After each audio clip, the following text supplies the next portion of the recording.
Break নেবে নাকি মাঝখানে? হ্যাঁ ব্রেক কি নেবে নাকি শুরু করবো? আর কোথায়? আচ্ছা ঠিক আছে মানে থাক সে থাক আমি বলি আর ছেলেগুলো কোথায়? রোজে আসতে পারে ছেলেরা দুর্বল বলেছে ওরা চলে আসছে স্যার মাখন তো সব মাখন তো যদি রোদে গলে যাবে হ্যাঁ সেই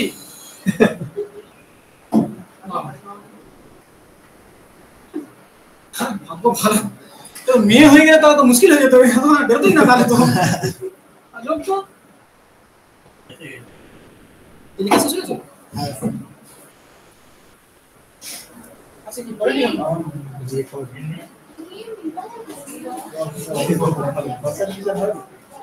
মাসাল দিছে পুরো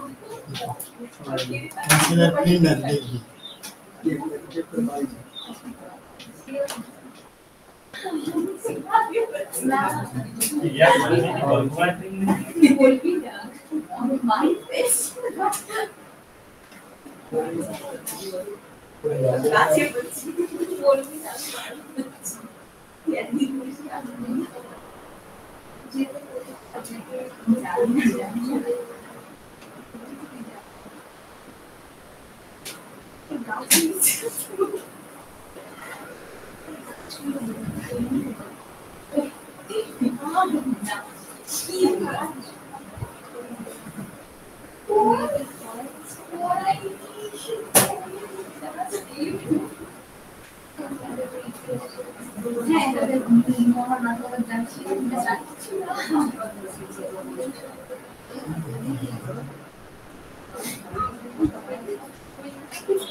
অনলাইনে 3 জন আছে এখানে 3 3 6 জন না 9 জন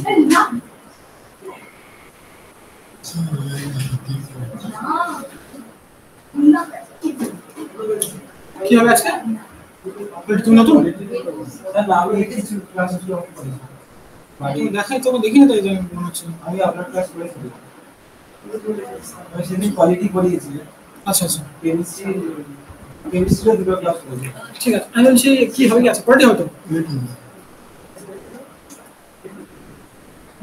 পড়তে কি হবে তো হ্যাঁ আচ্ছা তোমাদের মৌলিক অধিকার তো শেষ আচ্ছা মৌলিক অধিকার শেষ হয়ে গেছে কোথায় মৌলিক অধিকার কত বেশি কত থেকে 35 শেষ শেষ হয়ে গেছে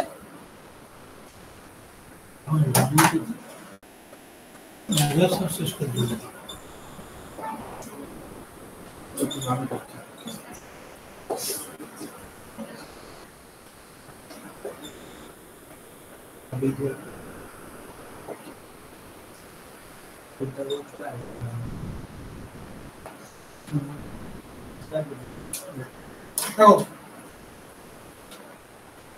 আজকে directive principles of state policy মানে একে শর্টে ডিপিএসপি ঠিক আছে এটাকে ডিপিএসপি বলা হবে মানে কি রাষ্ট্র পরিচালনার নির্দেশমূলক নীতিসমূহ বাংলায় যদি আমি বলি রাষ্ট্র পরিচালনার নির্দেশমূলক নীতিসমূহ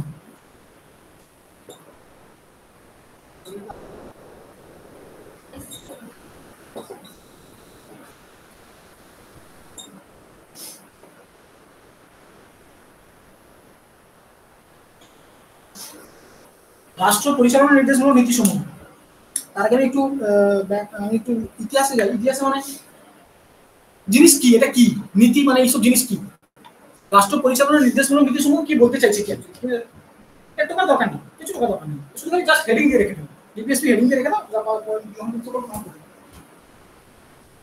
যখন এটা হচ্ছে এক রকমের জনকল্যাণমূলক নীতি যেটা প্রত্যেক বিভিন্ন মানে গভর্নমেন্ট সরকার করবে এটা এটা এটা রাষ্ট্রকে দেওয়া হয় নীতি সংবিধান এই নীতিগুলো রাষ্ট্রের জন্য মানে ধার্য করে রেখেছে যে এখন আমাদের মৌলিক অধিকার কাদের আমাদের জনসাধারণ মানে নাগরিকদের কিন্তু এখানে যে নীতিগুলো আছে এগুলো কোনো নাগরিকের জন্য না এটা হচ্ছে রাষ্ট্রকে বলা রাষ্ট্র মানে স্টেট স্টেট মানে ওই স্টেট মানে এই রাজ্য না বুঝতে পারছেন স্টেট মানে ওই স্টেট যেটা তোমার 12 নম্বর আর্টিকেলে আছে যে স্টেটটা আমি তোমাদের আগে বলে দিয়েছি স্টেট কি সেই সব জিনিস আমি সেটা আমি পরে আসি। তার আগে বলি এগুলো হচ্ছে এক রকমের জনকল্যাণমূলক নীতি, যেটা সরকার মানে যেটা সরকারের মানুষের উপর করা উচিত এবং করেও সরকার। পরে পরে কি করে না সেটা পরে আসি। তারপরে কথা হচ্ছে এটা করা উচিত। যেমন ধরো আমি একটু ব্যাক এতে যাই। 1935 সালে প্রথম এটা এসেছিল নীতি। এটা নেওয়া হয়েছে তোমার আয়ারল্যান্ডের, তোমার জানো ডিপিএসপি কোথা থেকে নেওয়া হয়েছে? আয়ারল্যান্ডের সংবিধান থেকে।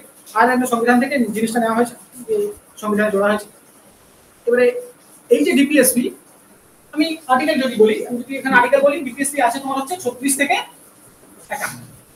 কেন এই 36 থেকে 51 অবধি আর্টিকেল আছে ডিপিএসপি, মানে এই রাতে মানে এই ডিপিএসপিতে তোমার আর্টিকেল আছে 36 থেকে 51 অবধি আর্টিকেল আছে। যেমন আমি যদি প্রথমে 36 নম্বর আর্টিকেলে যাই, এটা বলছে সেম রাষ্ট্রের সংজ্ঞা, যেটা 12 নম্বর আর্টিকেলে আমি বলে দিয়েছি। রাষ্ট্রের সংজ্ঞা মানে এখানে রাষ্ট্রের সংজ্ঞা মানে এই ডিপিএসপিতে যতবার রাষ্ট্র উচ্চারণ করা হবে, যে রাষ্ট্রের কথা বলা হবে, সেখানে হচ্ছে এই রাষ্ট্রটা আসবে। এই রাষ্ট্র মানে কি? রাষ্ট্র মানে ডেফিনিশন অফ স্টেট। এই স্টেটের মানে কি? এই স্টেটের মানে সেই সব গভর্নমেন্টাল বডি যারা নিজেরা নিজেদের নিয়ম কানুন তৈরি করতে সক্ষম। যেমন আমি যদি বলি আমাদের রাজ্য পশ্চিমবঙ্গ একটা স্টেট। আমি রাজ্যের কথা বলছি না, রাজ্য তো স্টেট, সে অনুযায়ী রাজ্য, কিন্তু এমনি এই পলিটি অনুযায়ী একরকম স্টেট। কেন? ও তার নিজের নিয়ম কানুন মানতে পারে। পশ্চিমবঙ্গ তার নিয়ম কানুন। WBPSC ওয়েস্ট বেঙ্গল, ওই যে তোমার পাবলিক সার্ভিস কমিশন আছে, ওটাও একরকম স্টেট। দেখো ও তার নিজের পরীক্ষা নেয়, ও নিজের কর্মী আছে, ও পরীক্ষা দেবে, ও তার নিজের নিয়ম কানুন তৈরি করতে সক্ষম, তা ও একটা স্টেট। ইউপিএসসি একরকম স্টেট। ইউপিএসসি নিজের মতো পরীক্ষা নেয়, তার নিজের সব কিছু আছে। হ্যাঁ, এগুলো সবই state. UPSC state, police department একটা স্টেট, রেল ডিপার্টমেন্ট স্টেট, আরো যদি গভর্নমেন্টের কিছু বলে থাকে এনটিপিসি স্টেট, এবং সরকারি যেসব সংস্থা আছে এগুলো সব স্টেট। এরা নিজেরা নিজেদের নিয়ম কানুন তৈরি করতে সক্ষম। রেল বোর্ডের তো নিজের পরীক্ষা হয়, তাহলে তো বিরাট বাজেট আলাদা করে রেলের জন্য দেওয়া হয়, তো ওরা আলাদা স্টেট। ওগুলো সবই স্টেট। এখানে স্টেট মানে 28টা স্টেট বা 8টা ইউনিয়ন টেরিটরি যেরকম আছে এরকম নয়। এখানে স্টেট মানে সেই সব গভর্নমেন্টাল বডি যারা নিজেরা নিজেদের নিয়ম কানুন তৈরি করতে সক্ষম। তো এখানে সেই সব রাষ্ট্রের কথা বলা আছে। তাদেরকে সংবিধান কিছু নির্দেশ দেয় যে তোমরা জনকল্যাণমূলক কাজে এইসব কর্মসূচি করবে, ঠিক আছে? সেই যে নির্দেশগুলো দেয়, সেই নির্দেশগুলো কোথায় দেওয়া আছে? এখানে ডিরেক্টিভ প্রিন্সিপালস অফ স্টেট পলিসিতে দেওয়া আছে। বুঝতে পারলে? তাহলে 36 নম্বর আর্টিকেল বলছে রাষ্ট্রের সংজ্ঞা বলে দিলাম, রাষ্ট্রের সংজ্ঞা ওইসব রাষ্ট্র, ঠিক আছে? আর এটা সেম 12 নম্বর আর্টিকেলে যেসব রাষ্ট্রের কথা বলা আছে, এখানেও সেই সব রাষ্ট্রের কথাই বলা আছে, সেই সব বডি, ঠিক আছে? এবারে 37 নম্বর বলি,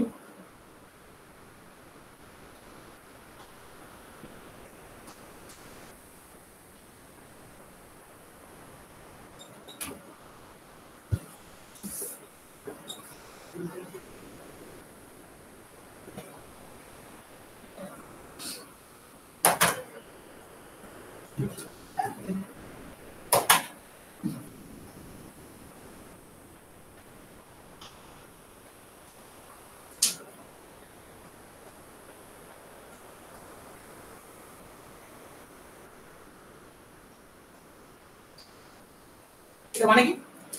ডিপিএসপি ইজ নট জুডিশিয়াল, মানে ডিপিএসপি কোর্ট দ্বারা বিচারযোগ্য নয়। তোমার মৌলিক অধিকার আজকে যদি হনন হয়ে যায়, তুমি কোথায় চলে যাবে? সুপ্রিম কোর্টে চলে যাবে। সুপ্রিম কোর্ট, হাইকোর্ট, যেখানেও চলে যাবে, কোর্টে চলে যাবে। তোমার মৌলিক অধিকার হনন হয়ে গেলে তুমি কোর্টে চলে যাবে। যদি তোমার এবারে যেমন ধরো বলা আছে, ডিপিএসপিতে বলা আছে যে সমস্ত মানুষের একটু নিউট্রিশিয়াস খাবার দরকার, ঠিক আছে?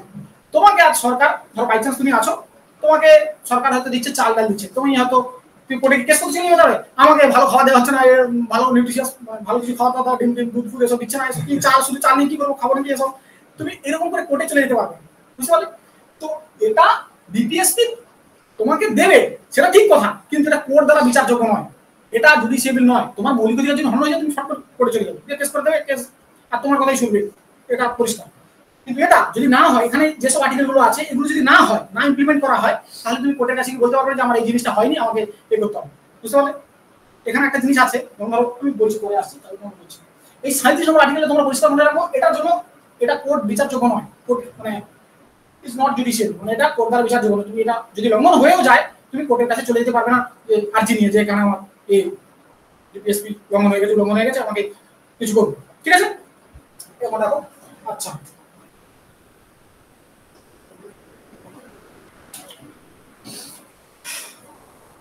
হ্যালো। আচ্ছা আরে বলি এখানে আমাদের এই কি বলে ডিপিএসপিতে বলা আছে যে আচ্ছা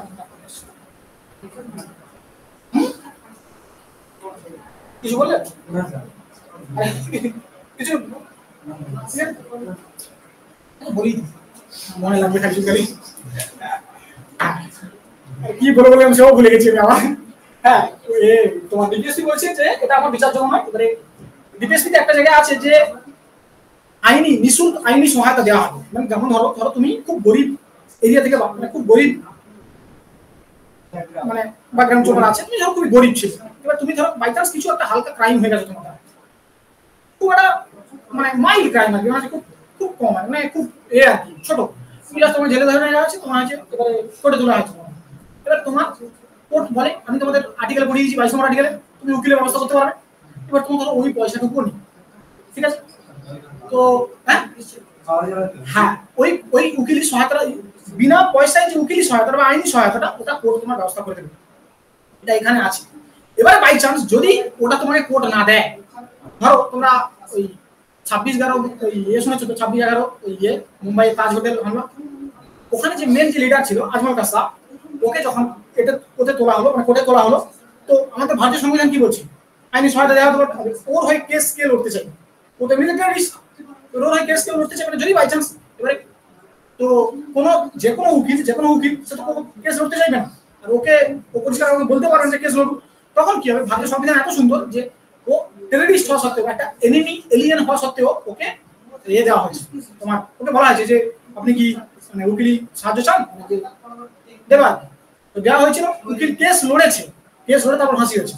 তাছাড়া ভাবো যেখানে যদি নর্মাল বলা হয় যদি সৌদি আরবটা হতো, সৌদি আরব তো ছেড়ে দাও, সৌদি আরব তো চুরি হলেও হাত কেটে দেয়, সৌদি আরবের নিয়ম কানুন সবচেয়ে কড়া, পুরো দুনিয়ার মধ্যে সবচেয়ে কড়া নিয়ম কানুন হচ্ছে সৌদি আরব, ইসলামিক নিয়ম কানুন চলে ওখানে, ইসলামিক ল চলে, আমাদের এখানে তো ইসলামিক ল চলে, তো ডেমোক্রেসি আছে, ইসলামিক লতে চলে গেলে মাথা খারাপ হয়ে যাবে, ইসলামিক লতে চুরির সাজা হচ্ছে হাত কাটা, হালকা চুরির হাত সাজা হচ্ছে হাত কাটা, ওখানে যদি কেউ মার্ডার করে দেয় না মারা গেছে, এখানে আমাদের তো দুটোখানি মার্ডার করেও তো তাও যাবজ্জীবন কারাদণ্ড হয়, ওখানে মানে ফাঁসি হয়ে যাবে, মানে জাস্ট একটা মার্ডার যদি করে, যদি মার্ডারটা যদি ভুলবশত হয়, ধর বাই চান্স কোনো মারামারি হচ্ছিল, মারামারি হতে গিয়ে ছুরি দিয়ে ভয় দেখাচ্ছিল, লেগে গেছে বাই চান্স দিয়ে খুন হয়ে গেছে, তো ওখানে কি হয়ে যাবে ফাঁসি মারা মেরে দেবে তোমাকে, তো লেওয়ার কারণ কিছু নেই।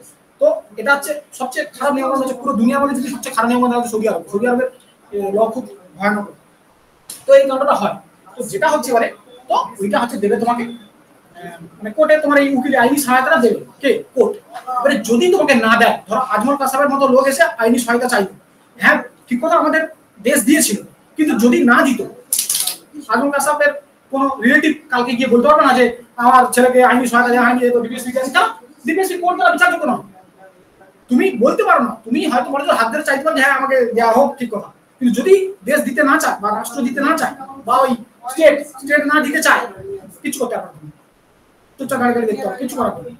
তো এটা কোর্টে এটা হচ্ছে তোমার এই স্টেটের উপর নির্ভর করে সে দেবে কি দেবে না, হ্যাঁ এটার জন্য তুমি কোর্টে যেতে পারবে না, বুঝতে পারলে?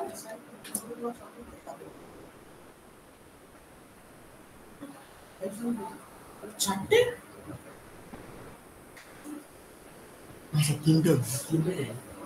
আরে না রে বাবা, আরে চারটে বিয়ের বলছি, চারটে সময় বলছি, আমার অন্য কাজ আছে। আচ্ছা কোথায় কত দূর হলো 38, আচ্ছা 38 বলছে যে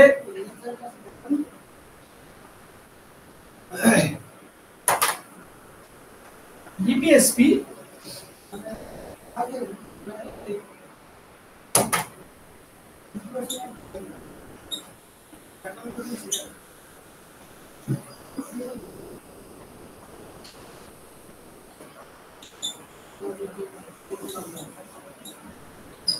প্ররোচিত, ডিপিএসপি জনকল্যাণমূলক কাজের জন্য প্ররোচিত, মানে ওয়েলফেয়ার জন্য, মানে মানুষের ওয়েলফেয়ারের জন্য বা স্টেটের ওয়েলফেয়ারের জন্য প্ররোচিত, মানে পরিষ্কার কথা 38 নম্বর আর্টিকেল বলছে যে লিখে নাম তো বলছি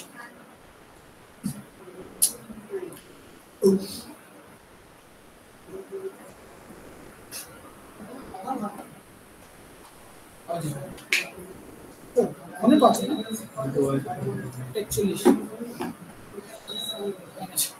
আচ্ছা তাহলে তাহলে কি বলছে ডিপিএসপি জনকল্যাণমূলক কাজের জন্য প্ররোচিত, মানে ডিপিএসপি যে সমস্ত কাজ, ডিপিএসপি তে যে সমস্ত কাজের কথা লেখা আছে পরের দিকে আর্টিকেলে বলবো সেগুলো সব জনকল্যাণমূলক কাজ।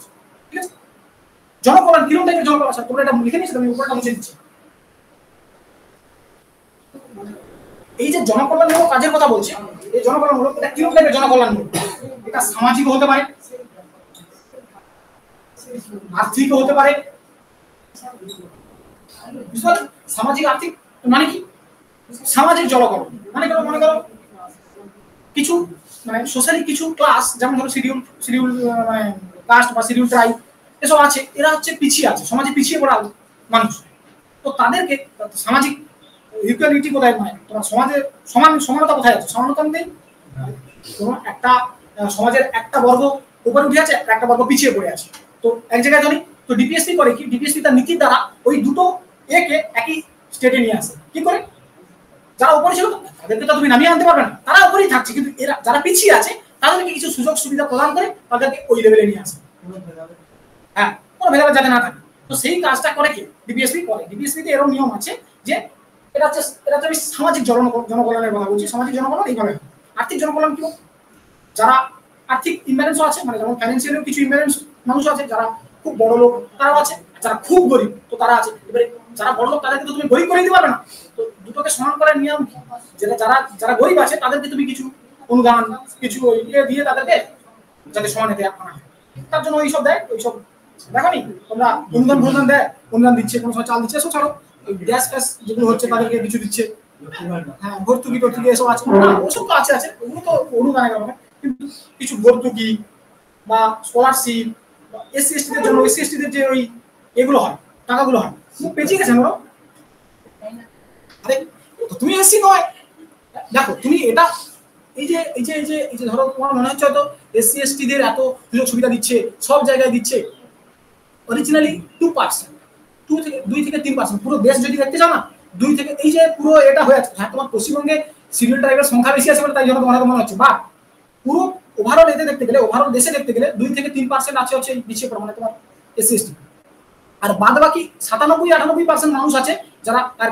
এবারে তোমার মনে হয় যে কাস্ট সিস্টেমে হ্যাঁ ওখানে তো এত টাকা পয়সা দিচ্ছে, তো এখানে করার কি আছে?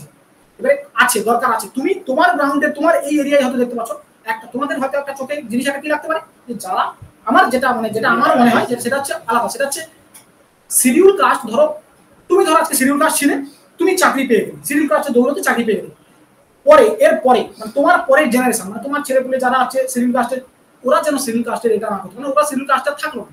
কাস্ট সিস্টেমের যে এফেক্টটা পড়ার কথা ছিল ওদের উপর পড়বে না, কারণ যেহেতু তুমি চাকরি পেয়ে গেছো, তো ওদের উপরে এই কাস্ট সিস্টেমের এফেক্টটা পড়বে না।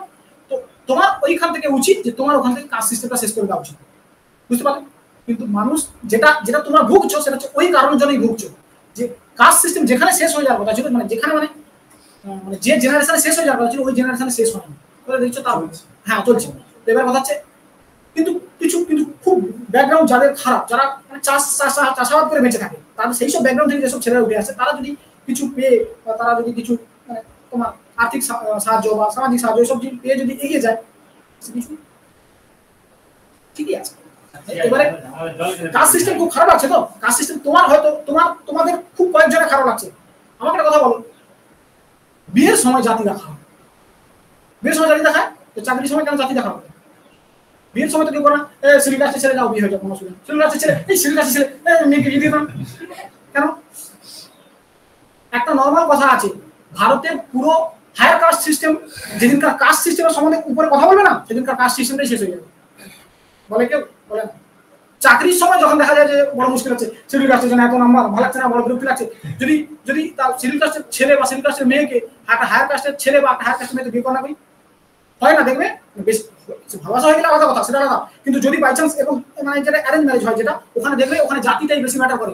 তোমার আপনাদের বংশ কি, তো গোত্র কি আছে, এগুলো হয়, এগুলো আজও হয়। তুমি হয়তো শহরের দিকে চলে এলে হয়তো এতটা হয়তো মানে কি বলা যায়, এই গ্যাপটা বোঝা যায় না, বাট গ্রামের দিকে এটা মারাত্মক ভাবে থাকে, তো থাকে। এটা খুব খারাপ জিনিস, মানে যেটা হওয়া উচিত নয় এরকম। তারপর তো আজকাল হ্যাঁ কিছু ছেলেপুলে পড়ছে বলে পণ প্রথাটা আস্তে আস্তে শেষ হচ্ছে, নাহলে পণ প্রথা আমাদের এখানে যদি একটু কম আছে, পণ প্রথা গ্রামের দিকে প্রচুর থাকে, বুঝতে মানে ছেলে যদি চাকরি বাকরি করে যায় আলাদা ব্যাপার, চাকরি করেও অনেকে পণ নেয়, সেরকমও আছে, বড় বড় ধনুর্ধর আছে চিনি কি মেনলি। আরে ফর্ম ফিল আপ করতে, আরে ওই তো আর্থিক গ্যাপটা মিটছে না, না আর্থিক গ্যাপ মিটছে না বলছে ওই জন্য ওদের তুলে আনার জন্য হালকা করে ছাড় দেওয়া হচ্ছে, যেখানে যাদের কম টাকায় ফর্ম ফিল আপ করে অন্তত চাকরি বসতে পারবে না, পরীক্ষাতে বসতে পারবে। তুমি হয়তো তোমার হয়তো মনে হচ্ছে না তোমার দাদু বা তার দাদু বা তার দাদু এমন কিছু কাণ্ড করে গেছে যে জিনিসগুলো তোমাদের আজকে ভুগতে হচ্ছে। হ্যাঁ তোমার হয়তো, হ্যাঁ আমাদের উপর নিজেরই রাগ লাগে যে আমাদের দাদুরা এমন কিছু কাণ্ড করে গেছে যার এটা আমাদের আজকে ভুগতে হচ্ছে। থ্যাঙ্কস টু আম্বেদকর কষে দিয়ে গেছে না বেশ। তবুও তো সংশোধন করা দরকার। না তুমি সংশোধন কখন করবে? যেটা যদি মেজরিটিতে প্রবলেম হয়, তোমার এখানে প্রবলেম হচ্ছে, তুমি পুরো দেশের উপর দেখো, এরকম পুরো দেশের উপর দেখলে না, আরে তোমাকে কি বললাম 2 থেকে 3%, তাহলে 97-98% বেশি সব। হ্যাঁ এখন বেশি মধ্যপ্রদেশ সবচেয়ে বেশি, মধ্যপ্রদেশে আছে, ওয়েস্ট বেঙ্গলে আছে, আমাদের নর্থ ইস্ট যে স্টেটগুলো আছে ওগুলোতে আছে। আচ্ছা এধারে কর্ণাটকেও কিছু আছে, অল্প অল্প আছে। হ্যাঁ এবারে ইউপিতে এই কাস্ট সিস্টেম, ইউপিতেও কাস্ট আছে, সবচেয়ে বেশি কাস্ট সিস্টেমের প্রবলেম এই হয় না ইউপি বিহারে। কাস্ট মানে কাস্ট এই যে প্রবলেমের যে জিনিসটা না, এটা সহ্য করতে পারে না ওরা, মানে এই বিয়ের সময় বা এই সময় যে কাস্টের যে একটা এরকম আজও আছে ইউপি বিহারে। হ্যাঁ সে তো হয়, তো আছে না ওগুলোতে, তা কিছু একটা এরিয়ার লোক পুরো জিনিসটাকে মাটিতে মিশিয়ে দিচ্ছে। তুমি কি করবে? কিছু করার নেই। আচ্ছা শুরু করে চাকরিটা সব জেনারেলদের যেভাবে করা হয়। আমি তোমাকে কি বললাম, যেদিনকার ভারতের পুরো হায়ার কাস্ট সিস্টেম কাস্ট সিস্টেমের বিপরীতে দাঁড়িয়ে যাবে না, সেদিন কাস্ট সিস্টেমটাই শেষ হয়ে যাবে, দাঁড়াবে না। তুমি হয়তো তোমার আজকে কেন আমাদের পুরো মানে আমাদের ভারতের একটাই প্রবলেম, যতক্ষণ সমস্যা নিজের উপরে না আসছে না ততক্ষণ কেউ আগে যায়। আমার চাকরি নিতে অসুবিধা হচ্ছে বলে আমার এখন মনে হচ্ছে যে কাস্ট সিস্টেমটা নষ্ট করে দেওয়া উচিত। এতদিন তো কোথায় ছিল না, তোমার দাদু হাতরা তো কোনোদিন মনে করেনি, ওরা তখন দাঁড়িয়েছে, তখন মনে হচ্ছিল যেন এদেরকে দাঁড়িয়ে রাখতে বলে ভালো হবে, তো কাস্ট সিস্টেম থাকুক দরকার আছে মনে হয়েছে, ব্যাস। তো তোমার এখন তোমার কাছে এসেছে বলে তোমার বড় খারাপ লাগছে না জিনিসটা, ওরা ভুগেছে তো তোমার তো ভুগতে হবে না। প্রায়শ্চিত্ত পাপ করেছে, পাপের প্রায়শ্চিত্ত বলে না, সেই করছে। আচ্ছা আছে তো ইডব্লিউএস 10% রিজার্ভেশন, আরে আছে। তুমি এখন রিজার্ভেশন নেই বলা ভুল, সমস্ত ক্যাটাগরিতে রিজার্ভেশন আছে, জেনারেলেও রিজার্ভেশন আছে। জেনারেলে যারা 10% রিজার্ভেশন আছে, তুমি চাও ভিডিও অফিসে চাও অ্যাপ্লাই করো, তোমার ওই ইনকাম দেখিয়ে দাও, ইনকাম দেখিয়ে দিলে তোমাকে ইডব্লিউএস করে দেবে, সার্টিফিকেট আছে। এখন নেই কে বলেছে, তুমি এখন করো না। হ্যাঁ এটা ঠিক কথা, আগে ছিল না, আগে জেনারেলদের মনে হতো জেনারেল, এখন তো ইডব্লিউএস দিয়ে দিচ্ছে, যাও জেনারেল করো না, তুমি জেনারেল চলে যাও ইডব্লিউএস অ্যাপ্লাই হয়ে যাবে, তুমি পেয়েও যাবে। তো চাও 2-1 বছরের মধ্যে পেয়ে যাবে। হ্যাঁ জেনারেল যারা আর্থিকভাবে পিছিয়ে পড়ে, সেই সব জেনারেল যারা আর্থিকভাবে পিছিয়ে পড়ে, যাদের ইনকাম ওই না রে বাবা 72-এর কম, 72,000-এর কম, বুঝতো? ভুল বললাম, 2.5 লাখের কম অ্যানুয়াল ইনকাম, 2.5 লাখের কম, 72,000 বলেছি সরি, আগে ছিল ওটা, এখন 2.5 লাখের কম হয়েছে। 2.5 লাখের নিচে যদি তোমার ইনকাম থাকে অ্যানুয়াল ইনকাম, দেখো হলো, তাহলে এটা কি ওয়েলফেয়ার স্টেটের কথা হলো, ডিপিএসসি জনকল্যাণমূলক কাজের জন্য খরচ।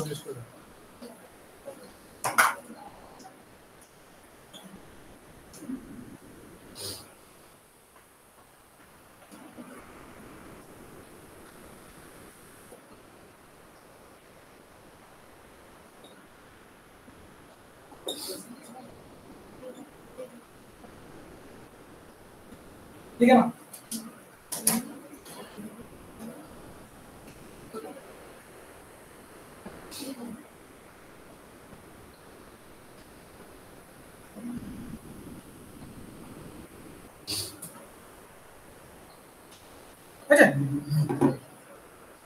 সমান কাজের জন্য সমান বেতন, এর মানে কি? এই সমান কাজের জন্য এটা তুমি এটা কাদের জন্য? এটা মেল বা ফিমেল সেম। এবারে আজকে স্টেট মানে ওই 36 নম্বর আর্টিকেল যে স্টেটগুলো আছে ওই স্টেট, আজকে স্টেট যদি কোনো চাকরি কথা বলো না, আজকে স্টেট যদি কোনো ভ্যাকেন্সি বের করে বা কোনো চাকরির কথা বলে এবং সেই চাকরিতে ছেলে ও মেয়ে সমানভাবে আবেদন করতে পারে, তারা যদি চাকরি পায় তাদের যে বেতন হবে সেটা সমানভাবে হবে। আজকে ধরো ও চাকরি পেল, একই ডিপার্টমেন্টে চাকরি পেয়েছে, একই এতে চাকরি পেয়ে, তাও ও ছেলে বলে কি ওর মাইনে বেশি হবে বা ও মেয়ে বলে ওর মাইনে কম হবে না, মাইনে সবার সমান হবে। ঠিক আছে, এটা কিন্তু একটু প্রবলেম হয় কোথায়? যদি এটা প্রাইভেট হয়, এটা সরকারি কথা বলছি, যদি প্রাইভেট হয়, প্রাইভেট ক্ষেত্রে মেয়েদেরকে একটু বেশি গুরুত্ব দেওয়া হয়। কেন? প্রাইভেট এরিয়ায় বেতনও কম দেয় আর কাজ বেশি দেয়। তো কাজ বেশি নিয়ে বেতন কম মহিলাদেরকে বেশি বেতন কম দিলে কিছুটা মাইন্ড করে না। কেন এখন দেখতে গেলে তুমি যদি দেখতে চাও, দেখবে একটা মহিলা, তুমি লক্ষ্য করেছো বা একটা মেয়ে যদি 50,000 টাকা মাসে কামিয়ে দেয় না বাড়িতে, তাকে মনে করো রানীর মতো রাখা হবে বাড়িতে, মানে তার হাতে তার ধারে দুটো বডিগার্ড মনে করো সবসময় বন্ধু হবে, সেরকম টাইপের একটা ইজ্জত হবে তার বাড়িতে, বুঝতে পারলে, যদি সে 50,000 টাকা কামিয়ে দেয়। তো এবারে কথা হচ্ছে, এবারে ওই সেম 50,000 টাকা যদি একটা ছেলে কামিয়ে দেয় না বাড়িতে, তাও লাস্টে মাসে শেষে বলবে দেখ বাবু যদি 20,000 মতো পায় তাহলে বড় বড় বিয়েটা হয়ে যায়, এরকম আর কি। মানে এই জিনিসটা হয়, তো ইকুয়াল একটা গ্যাপ দেখা যায়। তো এবারে প্রাইভেট গুলো এই জিনিসটা অ্যাপ্লাই করে, প্রাইভেট কোম্পানি যেগুলো আছে তারা এই জিনিসটা বোঝে, এই জিনিসটা বোঝে, তারা জানে যে আমি যদি একটা লেডি ওয়ার্কার ওখান থেকে তুলি, একটা মেয়ে ওয়ার্কার যদি আমি তুলি, তাহলে সে কম বেতনে আমার একটা, ধরো তুমি দেখবে প্রাইভেট যেসব জবে হয়, যারা প্রচুর প্রাইভেট জব করে এইসব এরিয়া থেকে, যারা প্রাইভেট জব করে তাদের কোনো জিজ্ঞেস করবে তার কোনো 30,000 40,000 টাকা মাইনে দেখেছে নাকি? দেখেই হয়নি, 15,000 20,000 ব্যাস, তাও 20 দেয় নাকি আবার ভগবান জানে, নিচেই যায়, ডাউন। মেজরিটি এটা হয়, কিন্তু সরকারিতে এই জিনিসটা হয় না। সমান কাজের জন্য সমান বেতন, মেল হোক ফিমেল হোক যাই হোক, এটা হচ্ছে কথা। এবারে কথা হচ্ছে এই জিনিসটা সরকারি জিনিসের জন্য কারা করবে? রাষ্ট্র করবে। কোথায় বলা আছে? আর্টিকেল নম্বর 36 যে রাষ্ট্রের কথা বলা আছে, ওই রাষ্ট্র করবে। এখানে আর্টিকেল 39 বলা আছে যে সমান কাজের জন্য সমান বেতন, ঠিক আছে, equal pay for equal work. আমি লিখছি না তোমার জিনিসটা। আচ্ছা, অনলাইনে একটু কমেন্ট করো তো, বুঝতে পারছো? হ্যাঁ স্যার, একদম ক্লিয়ার আছে। আচ্ছা,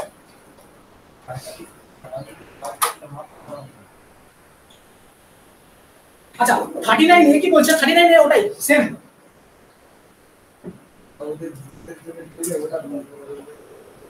আমি এটা আগেও বলেছি তোমাদের, equal justice and free legal aid, মানে সমান ন্যায় ও নিঃশুল্ক আইনি সহায়তা।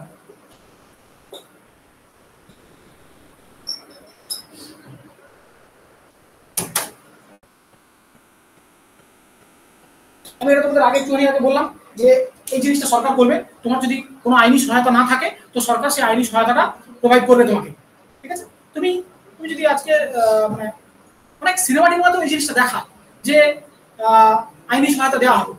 এবার কথা হচ্ছে এখানে একটা, আমি তোমাকে একটা বলি, নর্মাল এখানে না, ধরো এইখানে বলা আছে যে ডিপিএসপি বলা আছে, তোমাকে একটু বললাম না যে নিউট্রিশিয়াস খাবার দিতে হবে বা এইসব জিনিস, বা ঠিকঠাক বেতন দিতে হবে। হ্যাঁ, এইসব বাইচান্স ধরো দিল না, ঠিকঠাক বেতন হয়তো বাইচান্স দিল না, হ্যাঁ এদের কাছে এতে টাকা নেই, ধরো বাইচান্স এর কাছে টাকা নেই, মানে গভর্নমেন্টের কাছে টাকা নেই, গভর্নমেন্টের কাছে টাকা থাকতে হবে। এবারে কথা সে তো ওটা তো ইলেকশনের হয়ে যায়, পয়েন্ট হয়ে যায়, সেটা আমি সাইডে রেখে আমি একটা নর্মাল কথা বলি। ধরো গভর্নমেন্টের পয়সা নেই, এবং গভর্নমেন্টের এগুলো এই নির্দেশগুলো কাকে দিচ্ছে? সংবিধান গভর্নমেন্টকে দিচ্ছে, সরকারকে দিচ্ছে যে আপনি করুন এগুলো, এইবার এই জিনিসগুলো করুন। এবার কথা হচ্ছে ধরো সরকারের কাছে পয়সা নেই এবং সরকার হচ্ছে তোমাকে আইনি সহায়তা দিতে পারলো না, বা আইনি সহায়তা কথা ছেড়ে দাও, ধরো ওই নিউট্রিশিয়াস খাবার দিতে পারলো না, সরকারের কাছে পয়সা দিতে পারলো। তুমি আজকে ধরো বাইচান্স চলে গেলে যে নিজেদের কোর্টে যে আমাকে এইসব দেওয়া উচিত ছিল, দেওয়া হয়নি, তার জন্য বলুন, তো 37 নম্বর আর্টিকেলে প্রথমে তুমি কোথায় যাবে? ডিস্ট্রিক্ট কোর্টে। ডিস্ট্রিক্ট কোর্টে দাঁড়িয়ে আছে পিপি। 3 রকমের, তোমরা তো শুনেছো নিশ্চয়ই 3 রকমের উকিল হয়। আচ্ছা, এটা লিখে নিয়েছো?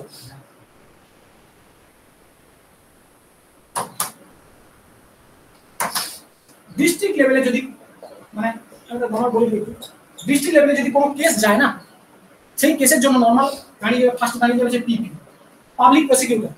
তুমি যে সেই উকিল, তো ডিস্ট্রিক্ট লেভেলে সবচেয়ে বড় উকিল। মানে ধরো তুমি আজকে ধরো এই এরিয়া বোম মেরে দিয়েছো, মানে তোমাকে থানায় অ্যারেস্ট করে নিয়েছে, তোমাকে পুলিশ চিহ্নিত করে অ্যারেস্ট করে দিয়েছে, তোমাকে পুলিশ কোর্টে দিয়ে দিয়েছে। কোর্টে তোমার হয়ে পুলিশ কি করবে? পুলিশ কি তোমার কোর্টে সবসময় দাঁড়িয়ে থাকবে? পুলিশের আর কাজ নেই, পুলিশ এখানে এসে কাজ করছে। দেখা গেল তুমি ভালো একটা উকিল রেখে তোমার কথাবার্তা বলে ছাড়িয়ে দিয়ে চলে গেছে। পুলিশ এবার কদিন গিয়ে পরে কি না, সে আমি যে অ্যারেস্ট করেছিলাম সে পুলিশের লোক কোথায়, সে তো কোথা থেকে ছাড়িয়ে চলে গেছে। ছাড়িয়ে কি করছে? বোম মেরে চলে আসে, ছাড়িয়ে চলে গেলে কি করে হবে? তাহলে ওখানে সরকারের এমন একটা কাউকে থাকা উচিত যে পুলিশের অবর্তমানে ওখানে দেখবে, পুলিশের তো সময় লাগে সারাদিন গিয়ে কোর্টে বসে থাকা, পুলিশের আরো কাজ আছে। তো ওখানে কেউ দাঁড়িয়ে থাকে সরকারের হয়ে, পিপি, পাবলিক প্রসিকিউটর। হঠাৎ করে তুমি যখন একটা কিছু করবে, তুমি যখন একটা উকিল ঠিক করবে, তোমার উকিল কেস লড়বে, তখন সরকারের তরফ থেকে দাঁড়িয়ে যাবে একটা উকিল, সেই উকিল হচ্ছে পাবলিক প্রসিকিউটর। এটা ডিস্ট্রিক্ট লেভেল। বুঝতে পারো? যদি স্টেট লেভেলে হয় মানে রাজ্য লেভেলে যদি হয়, স্টেট লেভেলে হলে এখানে আছে হচ্ছে অ্যাডভোকেট জেনারেল, এর বিরাট বড় উকিল। অ্যাডভোকেট জেনারেল হচ্ছে রাজ্য লেভেলে কথা বলে। তুমি যদি আজকে ধরো এমন একটা কেস করে যেটা রাজ্য লেভেলের উপর মানে রাজ্যের উপরে দোষ ঠুকলে, সব করে গিয়ে দাঁড়িয়ে যাবে হচ্ছে তোমার অ্যাডভোকেট জেনারেল। ধরো তুমি আজকে ওয়েস্ট বেঙ্গলের গভর্নমেন্ট ওয়েস্ট বেঙ্গল এডুকেশন সিস্টেমের উপরে কেস ঠুকে দিবে, বুঝতে পারলে? এবারে ওই কেসটা যদি ভ্যালিড হয়ে যায়, ওখানে গভর্নমেন্টের তরফ থেকে ওয়েস্ট বেঙ্গলের তরফ থেকে যে আসবে, ওয়েস্ট বেঙ্গলের অ্যাডভোকেট জেনারেল যে আছে বড় উকিল, বিরাট বড় উকিল। আরে বাপরে বাপরে, এসব লোকেদের সামনে তো দাঁড়াতে পারবে না, এটা তো মানে খেয়ে দেবে এরকম। তো এরা আর যদি পুরো দেশ লেভেলে ন্যাশনাল লেভেলে চলে যায়, ওখানে আসে তোমার অ্যাটর্নি জেনারেল।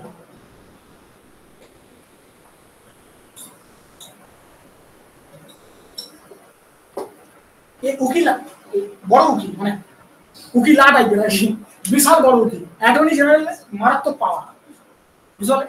তো ইউএন ফিওনে যখন কেস ওঠে না, ইউনাইটেড নেশন যখন কেস ওঠে না, কোন ভারতের কেস লড়তে যায় অ্যাটর্নি জেনারেল যায়, তো বিশাল উকিল। এবারে কথা হচ্ছে সরকার বেঁধে রেখেছে, টাইট করে রেখেছে, তুমি সরকারের সাথে কোনো সময় লড়তে পারবে না।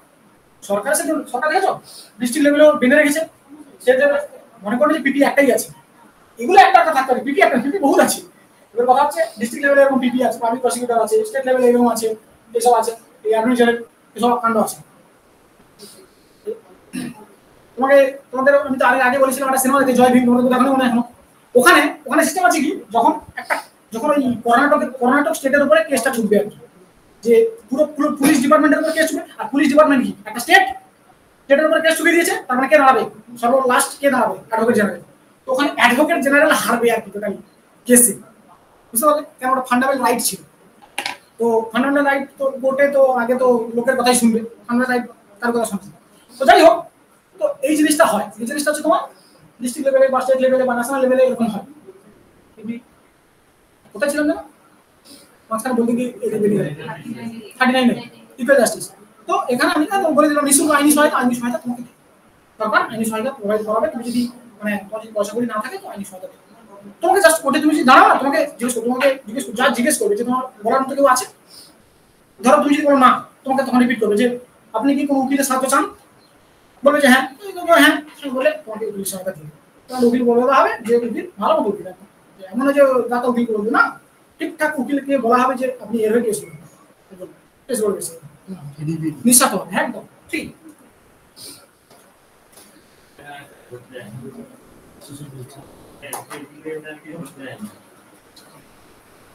আচ্ছা হয়ে গেল 39 রে হয়ে গেছে তো 40 কি বলছে?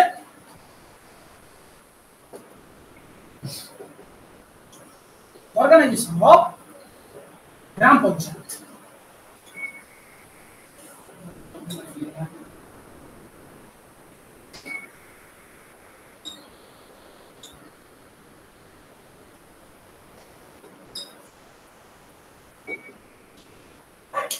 গ্রাম পঞ্চায়েত গঠন কিরকম? গান্ধীজি গ্রাম পঞ্চায়েতের পূর্ণ সমর্থক ছিল। গান্ধীজি মানে মনে করতেন যে যদি পুরো মানে রাজ্য বা স্টেট লেভেল বা কোনো গ্রাম লেভেল থেকে যদি উন্নতি করা যায়, তো সেখানে হচ্ছে পঞ্চায়েত ব্যবস্থা তৈরি করতেই হবে। আম্বেদকর ঠিক তার উল্টো সাইডে ছিলেন, যে গ্রাম পঞ্চায়েত যদি দেওয়া হয় না, সমস্ত পয়সা এই গ্রাম পঞ্চায়েতের প্রধান সব খেয়ে যাবে। এটা গান্ধীজি বলেছিলেন যদি কোনো মানে জায়গা যদি উন্নয়ন করতে হয়, তুমি নর্মালি দেখবে যত উন্নয়ন হয় গ্রাম পঞ্চায়েত লেভেল থেকেই হয়। পঞ্চায়েত লেভেল থেকে তুমি তুমি সেটা বলতে পারো, তুমি মানে না মানতে পারো যে এটা ঠিক কথা, যে খেয়ে নেবে, এটা সত্যি কথা, খেয়েও নেবেও, কিন্তু হলেও খেয়ে নিলেও তাও যদি উন্নয়ন করতে হয় মানে পঞ্চায়েত লেভেল থেকেই করতে হবে। পঞ্চায়েত লেভেল উন্নয়ন হয় করেও, যতটা মানে যেরকম তো খারাপ বলে সেটা আলাদা কথা, বাট করে। যদি না করে তো কিছু ক্রাইম করে নিলে আলাদা কথা। ধরো ঘোটালা করে খেয়ে নিই টাকা, তুমি জানো, কিন্তু ওই জিনিসটা তুমি কোর্টে প্রুভ করতে পারবে না। ধরো তোমার ওখানকার এমএলএ বা তোমার ওখানকার মানে যে গ্রামের যেসব পঞ্চায়েত মেম্বার আছে, ওরা টাকা পয়সা ভাগ করে খেয়ে দিচ্ছে। ধরো আচ্ছা আমি নর্মালি একটা 5 কোটি টাকা ধরো তোমার গ্রামে এসছে, 5 কোটি টাকা তোমার গ্রামে এসছে, এবং বিভিন্ন ক্ষেত্রে মনে করো এখানে কিছু দিয়ে এখানে কিছু দিতে এরকম বলে দিয়েছে যে এখানে ধরো রাস্তা ঠিক করো, এখানে কল বসাও, এখানে পুকুরগুলো ঠিক করো। গ্রাম লেভেলে যেসব উন্নয়নগুলো করার জন্য এই যে ফিক্স টাকাটা অ্যালট করা হয়েছে, এটা তোমাকে দিয়েছে। আজকে কি হলো, এই 5 কোটি টাকার মধ্যে ফার্স্টে তোমার বিধায়ক খেয়ে নিল 2 কোটি, ফার্স্ট, তারপরে তোমার আর বাদ বাকি 1 কোটি তোমার গ্রাম পঞ্চায়েতের সদস্য খেয়ে নিল, 1 কোটি তারা মিলে মিশিয়ে ভাগ বান্টার করে নিয়ে নিল, আর বাদ বাকি পড়ে আছে কত 2 কোটি। ওই 2 কোটি টাকার কাজ হচ্ছে ধরো বাইচান্স হলো, এবার কথা হচ্ছে 3 কোটি টাকা খেয়ে নিল। এই 3 কোটি টাকা খেলে এর কোনো নির্দিষ্ট প্রুফ তোমার কাছে নেই, তুমি পাবেও না। এটা যদি তুমি মানে প্রমাণ করতে পারো তাহলে ওদের জেল হয়ে যাবে, ঠিক কথা, যতগুলো খেয়েছে সব জেল হয়ে যাবে, ঠিক কথা। কিন্তু এটা তোমাকে প্রমাণ তো করতে হবে, তুমি সিঙ্গেল একটা নাগরিক, তুমি কি করে প্রমাণ করবে? পুরো স্টেটের উপর তো করতে পারবে না তুমি। ওদের কাছে বললাম একটু পিপি আছে, অ্যাডভোকেট জেনারেল আছে, অ্যাটর্নি জেনারেল আছে, ওরা দেখো ওরা যাই করবে না কেন ওরা সরকারকে বাঁচানোর চেষ্টা করবে। এবার সরকার মানে কি? এখানে সরকার মানে কি? নেতা। এখানে সরকার নেতা তো একদম মানে সে জগন্নাথের বরপুত্রের মতো মনে হয়, যা বলে সেটাই ঠিক। তো এইরকম কথা হচ্ছে তো থাকে। তো এই জিনিসটা তুমি ইয়ে করতো, কিন্তু গান্ধীজি বলতেন যে পঞ্চায়েত যদি মানে পঞ্চায়েত সিস্টেম যদি না, এবারে 50 সালে যখন 1950 সালে যখন 1950 সালে 26 জানুয়ারি যখন ইয়ে হয়ে গেল, মানে আমাদের কনস্টিটিউশন এনফোর্স হয়ে গেল, যখন চালু হয়ে গেল, এনফোর্স মানে চালু হয়ে যাওয়ার পর তখনই দিতে চেয়েছিলেন। মানে আমাদের যে কনস্টিটিউশনাল ফাদার ছিলেন, মানে যারা সংবিধান বানিয়েছিলেন, তারা চেয়েছিলেন যে 50 সালের পরেই আমি দিয়ে দিই, মানে 50 সাল কনস্টিটিউশন চালু হয়ে যাওয়ার সাথে সাথে পঞ্চায়েতটা দিতে চেয়েছিলেন পুরো জায়গাতে, কিন্তু হয়নি। কেন কেন হয়? পয়সার অভাব ছিল। কারণ ইংরেজ তখন সবে বেরিয়ে গেছে, ইংরেজ একদম তোমাকে মানে কি বলা যায় গর্তে ঠেলে দিয়ে চলে গেছে আমাদের। ইংরেজ ওখান থেকে বেরিয়ে যখন যায় তখন অন্ধকার গর্ত ঠেলে দিয়ে চলে গেছে আমাদের, আমাকে পয়সা দিতাম। আমি যদি ভাবি তখন যদি চাইতাম যে আমি এইসব পঞ্চায়েত দিয়ে দেবো, আচ্ছা ওখানে নিঃশুল্ক আইনি সহায়তা দিয়ে দেবো, আচ্ছা সামাজিক জনকল্যাণের জন্য আমি বললাম না এসসি এসটির জন্য কিছু করবো, বিধবাদের জন্য পেনশন দেবো, বার্ধক্য ভাতা দেবো, হ্যাঁ আরো আছে আমি পরের দিকে আর বলবো সেগুলো আছে, এই নিউট্রিশিয়াস ফুড এসব দেবো, তো সব টাকা ওখানে চলে যেত।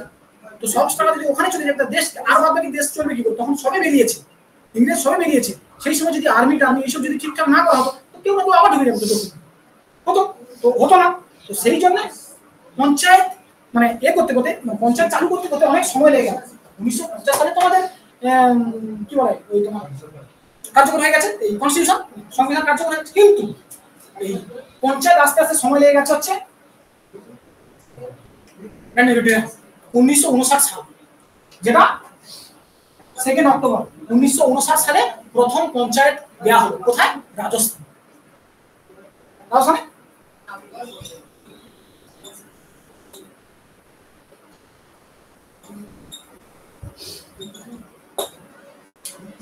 অক্টোবর 1959 নাগর ডিস্ট্রিক্ট, নাগর বলে আছে ডিস্ট্রিক্ট, ওই নাগর জেলা, রাজস্থানের নাগর জেলা বলেছিল, ওখানে প্রথম গ্রাম পঞ্চায়েত দেওয়া হলো।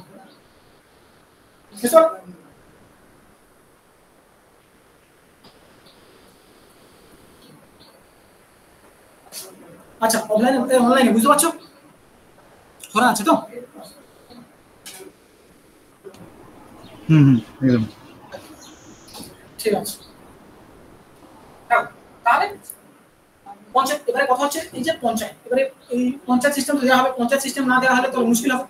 পঞ্চায়েত সিস্টেম, এবারে পঞ্চায়েত সিস্টেম দেওয়া হয়েছে, এবারে কথা হচ্ছে দেখা গেল যে পঞ্চায়েত সিস্টেম দেওয়ার পরে দেখা গেল যে তখন আমাদের প্রধানমন্ত্রী ছিল পিভি নরসিংহ রাবের সময় তখন বলা হলো যে এই পঞ্চায়েতে দেওয়া হচ্ছে, পঞ্চায়েত এবারে কার্যকরী হবে কি করে?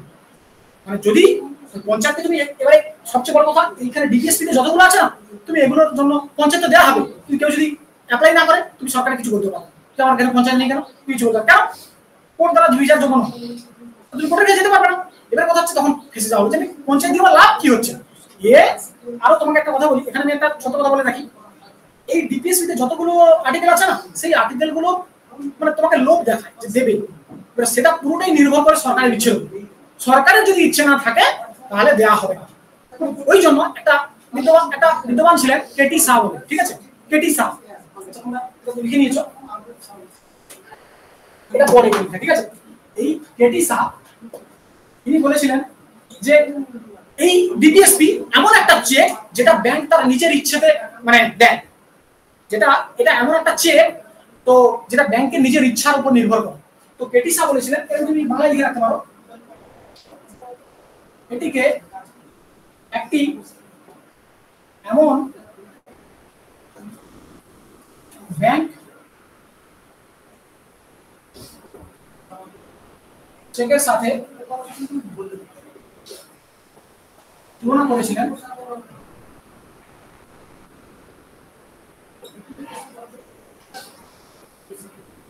যেটি ব্যাংক নিজের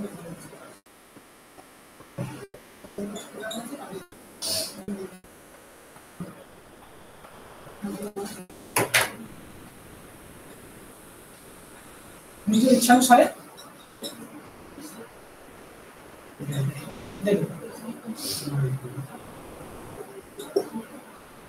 এটা কেটে স্যার এই জিনিসটা পরে পরীক্ষা দিই, ঠিক আছে?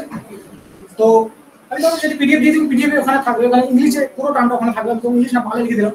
এটিকে আমরা একটি ব্যাংক চেকের সাথে তুলনা করেছিলেন,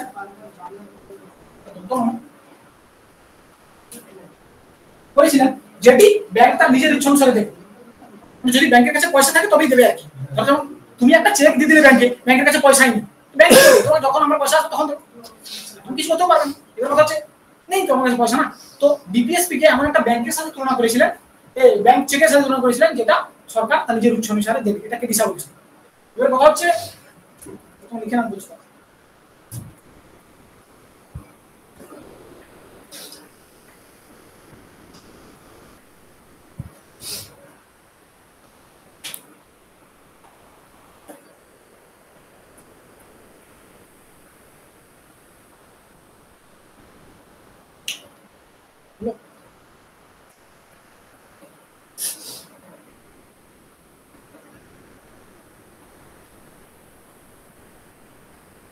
স্যার হ্যালো হ্যালো হ্যাঁ বলো। স্যার ওই যে এখন মানে পিভি নার্সিং এর সময় যে এলপিজি মডেলটা কি ছিল একটু? পিভি নার্সিং এর এলপিজি মডেল ওটা তো আলাদা, ওটা 91 তে ছিল, 1991 তে। হ্যাঁ এলপিজি যেটা ছিল তুমি ভুলে বলে নিয়ে এলপিজি লিবারালাইজেশন, প্রাইভেটাইজেশন, গ্লোবালাইজেশন। হ্যাঁ এটা কিছুই না। যখন পিভি নার্সিং প্রধানমন্ত্রী ছিল, তুমি হালকা বলছো বলে আমি বলছি, তবে এটা তো পুরোটাই এর উপর নির্ভর করে, ইকোনমিক্সের উপর। 1991 সালে আমাদের কাছে, আমাদের ভারতের কাছে এতটাই শোষিত হয়ে গেছিল সেই সময়, 1991 সালে প্রায় 15 দিনের মতো টাকা ছিল আমাদের ভারতের কাছে, 15 দিন পরে দেশ শেষ, বুঝতে পারলেন? তখন আমাদের ফাইন্যান্স মিনিস্টার মানে অর্থমন্ত্রী ছিল মনমোহন সিং। মনমোহন সিং তখন বললো যে সর্বনাশ হয়ে গেছে, আর কিছু গল্প নেই। তখন মনমোহন সিং গেছিল আইএমএফ এর কাছে। আইএমএফ আমাদের তো সব তো প্রথম যখন জওয়াহরলাল নেহরুর সময় তখন সবই সরকারি ছিল, সবই সরকারি, তখন কিছুই মানে সব সরকারি, যা সরকারি, পুরো একদম কোনো প্রাইভেটের কোনো গল্প ছিল। যখন এই সরকারি করতে করতে গিয়ে এবারে তখন তো বেশিরভাগ মানে বর্গই হচ্ছে গরিব, আমাদের বেশিরভাগ বর্গই কম গরিব না, ভোটাধিকার আছে তখন এত লোকের, এত এখনকার মতো এত লোকের মতো ভোটাধিকার তখন ছিল না, তখন কত লোক ভোট দিতে পারতো, সব তো এই এসসি এসটির জিনিসটা খুব বেশি ছিল। যাই হোক, তো কথা হচ্ছে তখন পয়সা করি ওই সব দিকে চলে গেছে, ফলে দেশের কাছে পয়সার খুব অভাব ছিল, আর ইংরেজরা এতটাই শোষণ করে নিয়ে চলে গেছিল যে খুবই প্রবলেমে পড়তে হয়ে গেছিল। এবারে তো আমাদের ওই জন্য 1991 সালে আমাদের এতগুলো পঞ্চবার্ষিক পরিকল্পনা আছে যেগুলো সব বিফল হয়ে গেছে আস্তে আস্তে। প্রথমে দুই একটা সফল, দু তিনটে মতো সফল হয়েছে, তারপরে বাদ এগুলো সব বিফল হয়েছে, 5 নম্বর 6 নম্বর 7 নম্বর এগুলো সব বিফল হয়ে গেছে। তখন হলো কি, তখন মনমোহন সিং অর্থমন্ত্রী ছিলেন, তখন তিনি বললেন যে কিছু করার নেই, এখন আইএমএফ ইন্টারন্যাশনাল মনিটারি ফান্ড, নাম শুনেছেন আমরা? আইএমএফ হচ্ছে কোনো দেশ যদি একদম গর্তে পড়ে যাওয়ার মুখে থাকে, টাকা পয়সা নেই, শেষ, এইবারে দেশ গেল বলে, তখন দেশ যায় আইএমএফ এর কাছে। আইএমএফ হচ্ছে বেল আউট প্যাকেজ দেয়, মানে আইএমএফ এর অ্যাকচুয়ালি কাজ হচ্ছে, ব্যাংক তো তোমরা দুরকমই পড়েছো, ওয়ার্ল্ড ব্যাংকও পড়েছো আর আইএমএফও পড়েছো। ওয়ার্ল্ড ব্যাংক হচ্ছে কোনো দেশের অর্থনৈতিক উন্নতির জন্য বা দেশের কল্যাণের জন্য, মানে তোমার দেশে একটা বড় ব্রিজ হবে বা তোমার দেশে একটা বিরাট একটা স্ট্রাকচার তৈরি করা হবে যেটা সাধারণ মানুষের জন্য খুবই হেল্পফুল হবে, তো সেই সবের জন্য টাকা দেয় হচ্ছে ওয়ার্ল্ড ব্যাংক, ঠিক আছে? আইএমএফ ইন্টারন্যাশনাল মনিটারি ফান্ড টাকা দেয় আলাদা কারণে, কোনো দেশ ডুবতে যাচ্ছে, শেষ, সেই মুহূর্তে আইএমএফ হচ্ছে টাকা দেয়।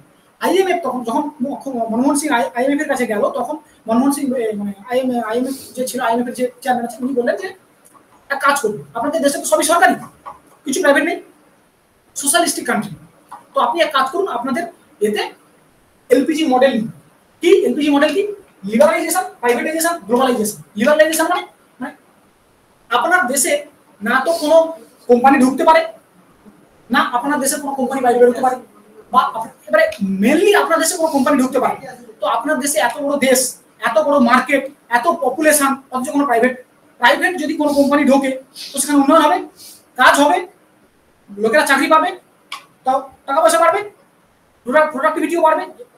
ধরো আজকে যদি কেউ একটা দুধের ডেয়ারিও খোলে, তো এখানে দুধের জন্য যে ওয়ার্কার লাগবে, দুধ উৎপাদন হবে, দুধটা বেচবে কোথায়, বাজারেই বেচবে, তো পয়সা আসবে ওখান থেকে, তো জিনিসটা এখান থেকে একটা জিনিস হবে না। তো আপনি লিবারাল মানসিকতা লিবারাল করুন, লিবারাল মানে হচ্ছে মুক্ত মানসিকতা, মানে একদম মুক্ত টাইপের আর কি, মুক্ত চিন্তা ভাবনা করুন। লিবারালাইজেশন মানে একদম মুক্ত চিন্তা ভাবনা করুন, যাতে সবাই আসতে পারে, খুলে দিন, আপনার ভারতের দ্বার সব দেশের মানে কোম্পানির জন্য খুলে দিন, যাতে কোম্পানিরা আসতে পারে। সেই জন্য এটাকে লিবারালাইজেশন। প্রাইভেটাইজেশন মানে সব সরকারি ছিল, প্রাইভেট ছিল কিছু ছিল না। তো প্রাইভেট কোম্পানিকে আসতে দিন, প্রাইভেট কোম্পানিকে আপনার এখানে বিনিয়োগ করতে মানে বাধ্য করুন, অনুরোধ করুন যে আপনারা আমাদের দেশে বিনিয়োগ করুন, আমাদের দেশের এত বড় মার্কেট, আপনার বাইরে কি করবেন, বিনিয়োগ করুন, এখানে বিনিয়োগ করুন। আর গ্লোবালাইজেশন, গ্লোবালাইজেশন বিশ্বের জন্য শুধু ভারতীয় যে প্রাইভেট কোম্পানি আছে সেগুলো যে ভারতীয় মানে বিজনেস করবে সেটা না, পুরো বিশ্বের জন্য খুলে দিন। আজকে অ্যামাজন আসছে, আজকে বিভিন্ন রকম কোম্পানি, যেমন ধরো কোম্পানি হিরো হোন্ডা, হোন্ডা শুনেছো? Honda, Honda Japanese company. Hero তো আমাদের ভারতে, হিরো আর হোন্ডা জাপানিজ। তো হিরো আর হোন্ডা যখন মার্চ করে দুজন একসাথে বিজনেস করলো, তখন এই নাম হয়ে গেছিল হিরো হোন্ডা। তো এরকম আছে, এরকম অনেক কোম্পানি আছে। তো আচ্ছা, সেসব কোম্পানি, তো সেসব কোম্পানি আসতে দিন। তো এটাই ছিল লিবারালাইজেশন, প্রাইভেটাইজেশন, গ্লোবালাইজেশন, যেটা 1991 সালে হয়েছিল এবং সেটা সফল হয়ে গেছিল। সফল হয়ে গেছিল দেশের মানে যেখানে দেশের কাছে 15 দিনের পয়সা ছিল, সেখানে এত ফরেক্স মানে অ্যাকচুয়ালি ফরেন এক্সচেঞ্জ, মানে এত বৈদেশিক মুদ্রা ভান্ডার তৈরি হয়ে গেছিল যে কতটা প্রবলেম হয়নি। যখন মনমোহন সিং তারপর প্রধানমন্ত্রী হয়ে গেল, মনমোহন সিং, দেখো মনমোহন সিং প্রধানমন্ত্রী হয়ে গেছিল। মনমোহন সিং খুবই মানে কি বলা যায়, খুবই পড়াশোনা করা লোক ছিলেন। এমন নয় যে খুব পড়া। মনমোহন সিং যখন কথা বলে গুড মর্নিং পিপল, এটা আলাদা ইংলিশে বলে। তো তোমরা মনমোহন সিংয়ের ভাষণ যদি আগে কেউ শুনে থাকো, দেখবে খুবই ঠান্ডা মাথায় বলে। হ্যাঁ, উনি মাস লিডার হতে ছিলেন না, বাট মানে লোকের জনকল্যাণমূলক প্রচুর কিছু ভেবেছে। মাস লিডার যেমন নরেন্দ্র মোদী আছে, নরেন্দ্র মোদী মাস লিডার। তো একটা ব্যাপার আছে, মিত্র বলে সব শেষ। তো এরকম আর কি, মানে একটা ব্যাপার আছে, ওনার ভাষণে একটা ব্যাপার আছে, ওনার ভাষণে একটা লিডারশিপ আছে ঝলকায়। কার? নরেন্দ্র মোদী। মনমোহন সিং এর হয়তো ভাষণে তো লিডারশিপ ঝলকায় না, কিন্তু ওনার খুব গুরুত্ব থাকে। তো যখন মনমোহন সিং ছেড়ে গেছিলেন নিজের চেয়ার, মানে প্রধানমন্ত্রীর চেয়ারটা ছেড়ে দিয়ে গেছিলেন নরেন্দ্র মোদীকে, তখন উনি বলে গেছিলেন যে দেখুন, আমি একটা জায়গা থেকে দেশকে তুলে আনা হয়েছে, অ্যাক্সিডেন্টাল প্রাইম মিনিস্টার বলা হয় মনমোহন সিংকে, বুঝতে পারলে? তো আমি দেশ এমন একটা গর্তে পড়েছিল, সেই গর্ত থেকে আমি তুলে একটা জায়গায় তুলে নিয়েছি, তো আমি ওখানে এসে ছেড়ে দিয়ে যাচ্ছি। তো আপনারও কাজ ওখান থেকে এটাকে ধরে রাখা, যেন ওখান থেকে না পড়ে, বুঝতে পারলো? ধরে গেছে। এবার কথা হচ্ছে জিনিসটা যাই হোক, এটা এরকম ছিল, বোঝা গেছে? এই কোশ্চেন করেছিল, ভুলে গেলাম। হ্যাঁ স্যার, একদম। আমি পলিটি থেকে ইকোনমিক্সে দিয়েছি। এটা তোমার এলপিজি মডেল পঞ্চবার্ষিক পরীক্ষা হয়েছে। তো ইকোনমিক্স যখন হবে তখন পঞ্চবার্ষিক পরীক্ষা হবে। তাহলে কত নম্বর আর্টিকেল হচ্ছে? 40 না? তো 40 তো গ্রাম পঞ্চায়েত দেওয়া। তো গ্রাম পঞ্চায়েত দেওয়া উচিত ছিল এবং গ্রাম পঞ্চায়েত হয়েওছে। পরে পরে পরে পরে আস্তে আস্তে বেড়েছে গ্রাম পঞ্চায়েত।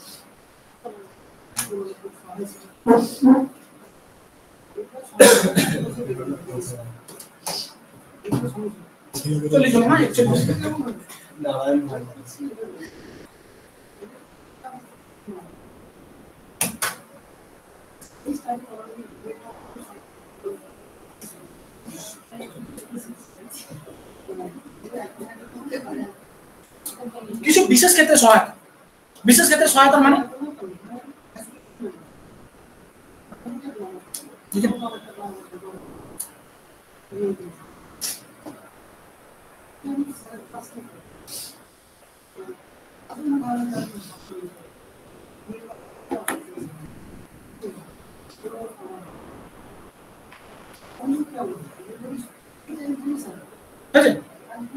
আচ্ছা, এই কিছু বিশেষ ক্ষেত্রে সহায়তা, এই বিশেষ ক্ষেত্রগুলো কি কি?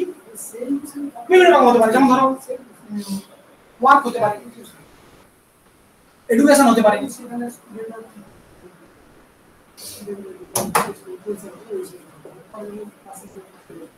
পাবলিক অ্যাসিস্ট্যান্ট হতে পারে। আমি সেটা পরে আসছি, আমি বলছিলাম ধরো কাজের ক্ষেত্রে, ওয়ার্ক মানে কাজের ক্ষেত্রে। ধরো একটা বিশেষ জায়গায় কিছু বর্গ আছে যারা খুবই পিছিয়ে পড়ে এবং যারা কাজে কর্মের সুযোগ পায় না। হ্যাঁ, ফোন বাইরে করোনা, তো কি বলছে? হ্যাঁ, তো কাজের ক্ষেত্রে কিছু বিশেষ সহায়তা দিতে পারে। মানে কারা দেবে? রাষ্ট্র দেবে। রাষ্ট্র মানে 34 নম্বর আর্টিকেল, 34 নম্বর আর্টিকেলে ওইসব রাষ্ট্রের কথা বলা আছে, ওরাই দেবে। যে আপনাদের ধর আজকে রেলওয়ে ডিপার্টমেন্ট বললো যে আমার ধরো এখানে লোক লাগবে প্রচুর, ধরো প্রায় 1 লাখ কর্মী লাগবে যেখানে রেলওয়ে ডিপার্টমেন্টের কাজের জন্য। সেখানে কি হচ্ছে, 10,000 কর্মী রেখেছে রেলওয়ে, বলে আমি 10,000 কর্মী দিয়ে 1 লাখের কাজ করবো, আর বাদ বাকি বলবে। তো স্টেট বলে যে আপনার দরকার 1 লাখ কর্মী, 1 লাখ কর্মীকে মানে এ করার টাকা আপনার কাছে আছে, তাহলে আপনি কি করছেন? তাহলে 10,000 কর্মী রেখে আর বাদ বাকি 90,000কে কাজ থেকে কেন বঞ্চিত করছেন? কাজ থেকে বঞ্চিত হয়ে যাচ্ছে না ওরা। তো ওখানে ওই কাজগুলো দিলে ওরাও তো কাজে যেত এবং ইকোনমিক্যালি মারাত্মকভাবে ইকোনমিক ফ্লো করতো। মনে গেলাম পরে করবো, পরে পাশে আছি পরে করবো, ঠিক আছে? তাহলে তো এটা এই ওয়ার্ক, তো এই ওয়ার্ক হচ্ছে, তো কাজের ক্ষেত্রে সহায়তা দেবে কে?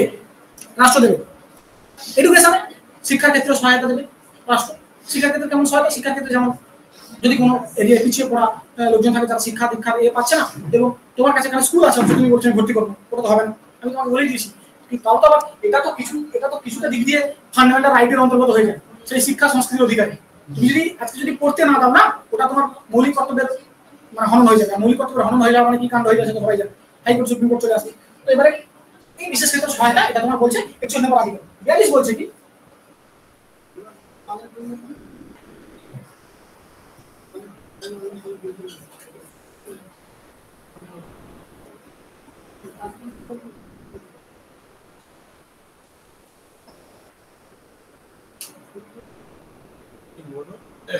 মনোচিত দশা ও প্রসূতি সহায়তা।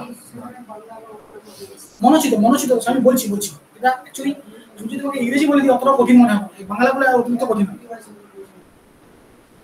হিউম্যান কন্ডিশন আর ম্যাটারিটি রিলিফ যদি নরমাল বলে দিই তো তাই হোক, তাহলে ভালো। তো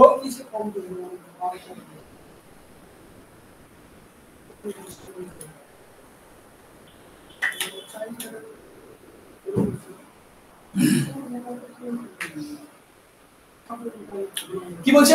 মনোচিত দশা মানে পুরো কর্মী রাষ্ট্রের যেসব আছে তোমার আর্টিকেল 36 এবং আর্টিকেল 36-এ যেসব রাষ্ট্রের কথা বলা হচ্ছে, ওইসব রাষ্ট্রে কিছু মানে কর্মী কাজ করছে, দরকার করছে। এবার কোনো কর্মীর এমন মনোচিত দশা হলো যে ধরো কেউ টাইফয়েডে ভুগছে বা কেউ জন্ডিসে ভুগছে, মানে কোনো অসুস্থতায় ভুগছে, তাকে তুমি কি করতে পারবে? তাকে তুমি কি বলবে যাও হরদম কাজ করো? সে ধরো কাজ করছে, তুমি তাকে সারাদিন করে 5 to 9 বসিয়ে রেখেছো এবং 9 to 5 বসিয়ে রেখেছো এবং কাজ করাচ্ছো তাকে। এরকম তো না, 8 ঘন্টা ডিউটি হয়, আমার বলছি 8 ঘন্টা ডিউটি থাকে, পুরো 8 ঘন্টা সে অসুস্থ আছে। তো তার অসুস্থতার কথা মাথায় রেখে তাকে কিছু বিশেষ ছাড় দেওয়া হবে যে আচ্ছা ঠিক আছে আপনি তাকে যেমন হালকা ফুলকা কাজ, বা কেউ যদি প্রেগনেন্ট থাকে, যেমন প্রেগনেন্ট থাকে, যদি ধরো কেউ প্রেগনেন্ট আছে, সেই প্রেগনেন্টে তাকে প্রেগনেন্সি 9 মাস আছে, 9 মাস কি তাকে 9 মাসই পুরো ছাড় দেওয়া হবে না, হয়তো তাকে প্রেগনেন্সির 3 মাস আগে আর ডেলিভারির 3 মাস পরে তাকে ছাড় দেওয়া হবে, এবং বলা হলো যে ওই সময় যে মাইনেটা সে পায় সেটা কাটা হবে না, তাকে ওইটা ছাড় দেওয়া হলো। এই জিনিসটা স্টেট করবে, স্টেট মানে 36 নম্বর আর্টিকেল স্টেট ওটা করবে। এবারে কথা হচ্ছে মনোচিত দশা যারা অসুস্থতায় ভুগছে, কেউ নর্মাল জন্ডিস হয়ে গেছে, টাইফয়েড হয়ে গেছে, ম্যালেরিয়া হয়ে গেছে, যাই হোক, তো এইসব জিনিসের এসব সহায়তাটা পাবে। এবং যেমন প্রসূতি সহায়তা, যেমন ধরো নিয়ম আছে, প্রত্যেকটা চাকরিতে এই নিয়মটা আছে যে প্রেগনেন্সির না ডেলিভারি 3 মাস আগে আর ডেলিভারি 3 মাস পরে ছাড়, এবং সেই সময় মাইনে কাটা হয়। এবারে কথা হচ্ছে, এবারে ধরো তাহলে 3 মাস 6 মাস হয়ে গেল, মানে আমি যদি নর্মাল, তাহলে ভাবো এর খুব মিসইউজ হয়েছিল, এটা খুব মিসইউজ হয়েছিল। কিরকম? ধরো কারণ 4টে বাচ্চা, সে একটা বাচ্চার জন্য তো 6 মাস ছাড় পেয়ে গেল, প্রেগনেন্সি 3 মাস আগে 3 মাস পরে, তাহলে 4টে বাচ্চা 24 মাস ছাড় পেয়ে যাবে, মানে 2 বছর তার শুধু ছুটিতেই চলে যাবে। এবারে ভাবো, এবারে বেশিরভাগ একটা মুসলমানদের ক্ষেত্রে দেখা যায়, মুসলমানদের কাজ করুন 8-7-8টা করে ছেলে হচ্ছে, কিন্তু তার আধা জীবনই কেটে গেল ছুটি নিতে, ছুটিতেই পড়ে আছে তাকে। তো এটা পরে নির্দিষ্ট করে রেস্ট্রিক্ট করে ওই এরিয়াটাকে কমিয়ে দেওয়া হবে যে দুটো ছেলের বাইরে যদি যায় ও হবে, এই জিনিসটা হবে, বা দুটো ছেলের হবে। আর সবচেয়ে বড় কথা, ও পপুলেশন কন্ট্রোল করার জন্য কেউ যদি বলে যে পপুলেশন কন্ট্রোল করার একটাই পদ্ধতি, মানে দুরকম জিনিস আছে। হয় মেয়েদেরকে শিক্ষিত করে দাও, একটা শিক্ষিত মেয়ে সে কোনোদিন চাইবে না যে তার 8-10টা ছেলে হোক, মেশিন পেয়েছে নাকি, হবে না।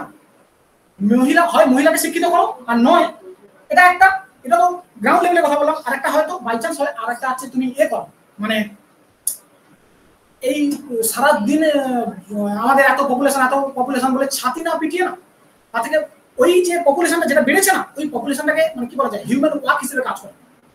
আমাদের কাছে মেন্স পাওয়ার প্রচন্ড আছে, এতগুলো পপুলেশন, কেউ ভাবছে এতগুলো পপুলেশন, সবচেয়ে বড় পপুলেশন বেশি হওয়ার প্রবলেম নয়, পপুলেশন হচ্ছে ওই পপুলেশনটা কিছু করে না, সেটা হচ্ছে সবচেয়ে বড় প্রবলেম। চায়নার পপুলেশন আমাদের থেকে বেশি, এখন হয়তো এতটুকু কমে গেছে, আগে তো আমাদের চায়নার পপুলেশন, কিন্তু তোমরা হয়তো বলবো না, আমাদের এখানে তুমি যদি একটা ওয়ার্কারকে কাজ করতে রাখো না, ফার্স্টে সে আসবে 8টার সময়, 8টার সময় এলো, 8টার সময় এবারে মুখে জর্দা পান্ডা নিয়ে কাজ করবো, এই করবে, এই কাণ্ড করতে থাকবে, এই কাণ্ড করে করে চলে যাবে 9টা অবধি। 9টা থেকে কাজ করবে কোনো রকম গেজিয়ে গেজিয়ে, ধরো 12টা, 1টার সময় খেয়ে দিয়ে এবারে কে ঘুরিয়ে দাও, তারপর 2-3 মিনিট, তারপর 5টা হয়ে গেলে, 5টা বেজে গেলে গোটা জিনিসপত্র গোটা চলে যেতে হবে। এই তো হয় আমাদের এখানকার কাজ। ওই চায়নায় কি হয়, 7টায় কাজ করতে চলে আসে, 7টা থেকে 12টা অবধি কাজ করবে, 12টা থেকে 3টে অবধি বিন্দাস, তারপর 3টে থেকে 2টা অবধি করে, অ্যাকচুয়ালি 3টে থেকে 7টা 8টা যেরকম বাচ্চা করছে, যেরকম বাচ্চা করছে, ওদের কাজটা একটা স্ট্যাটিস্টিক্যালি হয়, মানে একটা স্টেবিলিটি নিয়ে কাজ হয়। আমাদের মধ্যে এরকম সিস্টেমেটিক ওরা, আর ওদের সরকার এটাকে খুব মানে চোখে দেখে যে কোনো ওয়ার্কার যদি এরকম কাজের ফাঁকি দেয় দরকার নেই। তো ওখানকার ওয়ার্কারও জানে যে আমার যদি কাজের এফিসিয়েন্সিটা আমার মধ্যে ঠিকঠাক না থাকে না, আমাকে কেউ কাজে নেবে না। কিন্তু আমাদের এখানে জানে তুমি একটা মিস্ত্রিকে সেই মিস্ত্রিকে সবসময় বেশিরভাগ সময় ডাক দেবে, যতক্ষণ না ওর সাথে কোনো সম্পর্কের মনোমালিন্য হয়ে যাচ্ছে তোমার, তখন তুমি ওকেই ডাকবে। এই কাণ্ডটা হয়। তো এখানে হচ্ছে এই জিনিসটা হচ্ছে না, তার কাজে এই জিনিসটা তো ঠিক নয়, এই জন্য এই জিনিসগুলো আমার করা উচিত আছে। হ্যাঁ ঠিক আছে, কোনো সময় মনে হচ্ছে 10 বা 10 সহায়তা দিয়ে দিলাম, হলো। তো এটা বলছি 42 নম্বর আর্টিকেল। আচ্ছা, এটা লিখে নিয়েছো?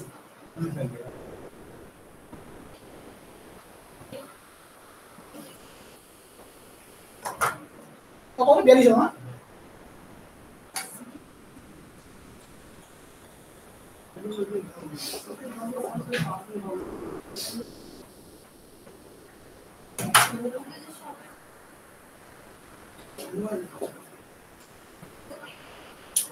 বলছে ন্যায়সঙ্গত বেতন প্রদান, মানে একই রকম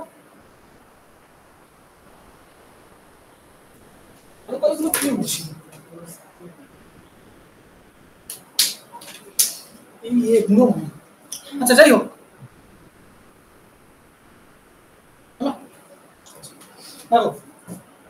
ন্যায়সঙ্গত বেতন প্রদান। ন্যায়সঙ্গত বেতন প্রদান মানে কি?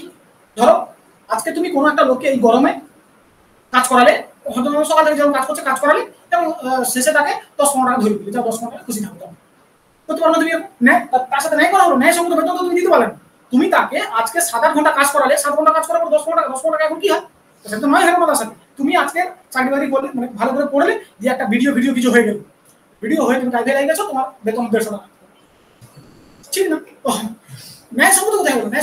ন্যায়সঙ্গত বেতন প্রদান মানে তুমি যে মাইনেটা ডিজার্ভ করো, সেই মাইনেটা তোমাকে স্টেট দেবে, বুঝতে পারলে? তো সেই মাইনেটা তোমাকে স্টেট দিতে বাধ্য। এবারে ন্যায়সঙ্গত বেতন জানা হতে হবে, এটা বলছে তোমার 43 নম্বর আর্টিকেল। এবারে এইখানে কথা হচ্ছে 43 নম্বর আর্টিকেলের পরে না 43 এর এ আছে, 43 এর বিও আছে, কি আছে? 43 এর এ বলছে যে কি বলা যায়,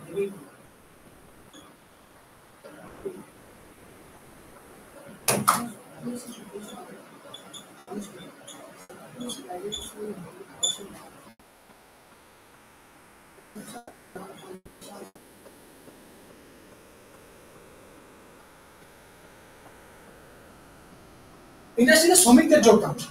যেমন ধরো কিছু ইন্ডাস্ট্রি, আমি তোমাকে আগেও বলেছিলাম, এখানে কিছু ধরো কিছু ওয়ার্কার দরকার, তোমার এই এরিয়ায় কিছু কারখানা হয়েছে যেখানে শ্রমিক দরকার, শ্রমিক তোমার দরকার, অথচ তুমি শ্রমিক নিচ্ছ না, বা শ্রমিকদের তুমি ধরো ওখানকার কিছু, ধরো তোমার শ্রমিক দরকার এবং সেখানে কিছু ধরো SC/ST থেকে আছে, এবং তোমার মনে হচ্ছে যে আমি SC/ST জন্য নেব। ইন্ডাস্ট্রিটা সরকারি হতে হবে, দেখো বারবার বলছি সরকারি হতে হবে, এটা তুমি যা আছে সরকারি। বেসরকারি হয়ে গেলে কিন্তু এই নিয়মগুলো লাগে না।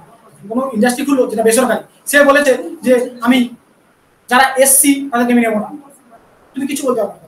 কিন্তু যদি সরকারি হয় তুমি এ করতে পারো, মানে মানে তোমার মানে বিতর্ক তুলতে পারো যে আমার এখানে, হ্যাঁ তুমি এটা তো এই করতে পারবে না, তুমি এটা কোর্টে চলে যেতে পারবে না। কেন? কোর্ট শুনবেই না। ফার্স্টে কোর্ট তোমাকে, কোর্টে চলে গেলে ফার্স্টেই বসে যে অ্যাটর্নি জেনারেল বলবে জজ সাহেব এই মামলাটা ডিপিএসপির অন্তর্গত, ব্যাস খতম। জজ সাহেব যখন শুনবে যে ডিপিএসপির অন্তর্গত, তোমাকে ফার্স্টেই পাঠিয়ে দেবে যে যাও তোমার দরকার নেই মামলা করে, তুমি মামলা বাইরে চলে যাবে, ডিপিএসপির অন্তর্গত হয়ে গেছে মানে কোর্টের মধ্যে পড়ে না, বুঝতে পারলে? তো কথা হচ্ছে ইন্ডাস্ট্রিতে শ্রমিকদের যোগদান, তো শ্রমিকদেরকে মানে ওয়ার্কারদেরকে ইন্ডাস্ট্রিতে যোগ দেবে। ধরো ওখানে কোনো কয়লা খনন হচ্ছে বা জলবিদ্যুৎ কেন্দ্র মানে এনটিপিসি বেশি হয়, শ্রমিক নেয়, শ্রমিক নেয় ভালো মতো কাজে নিয়ে শ্রমিক নেয়। আচ্ছা 43B বলছে কোঅপারেটিভ সোসাইটি।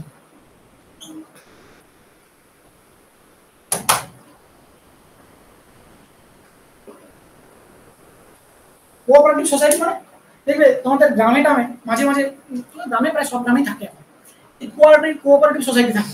কোঅপারেটিভ সোসাইটি মানে ওই কিছু কিছু, হ্যাঁ ব্যাংকও থাকে, তো কিছু কিছু সেলফ হেল্প গ্রুপ হয়, শুনেছো এসএইচজি সেলফ হেল্প গ্রুপ মানে দেখো কিছু তোমাদের বাড়ির গ্রামে যারা থাকে, আর প্রত্যন্ত গ্রামের কথা বলছি, তাদের গ্রামের মা কাকিমারা তারা হচ্ছে ওই কিছু না কিছু সরকার যোজনা দিয়ে যুক্ত থাকে, তাই না?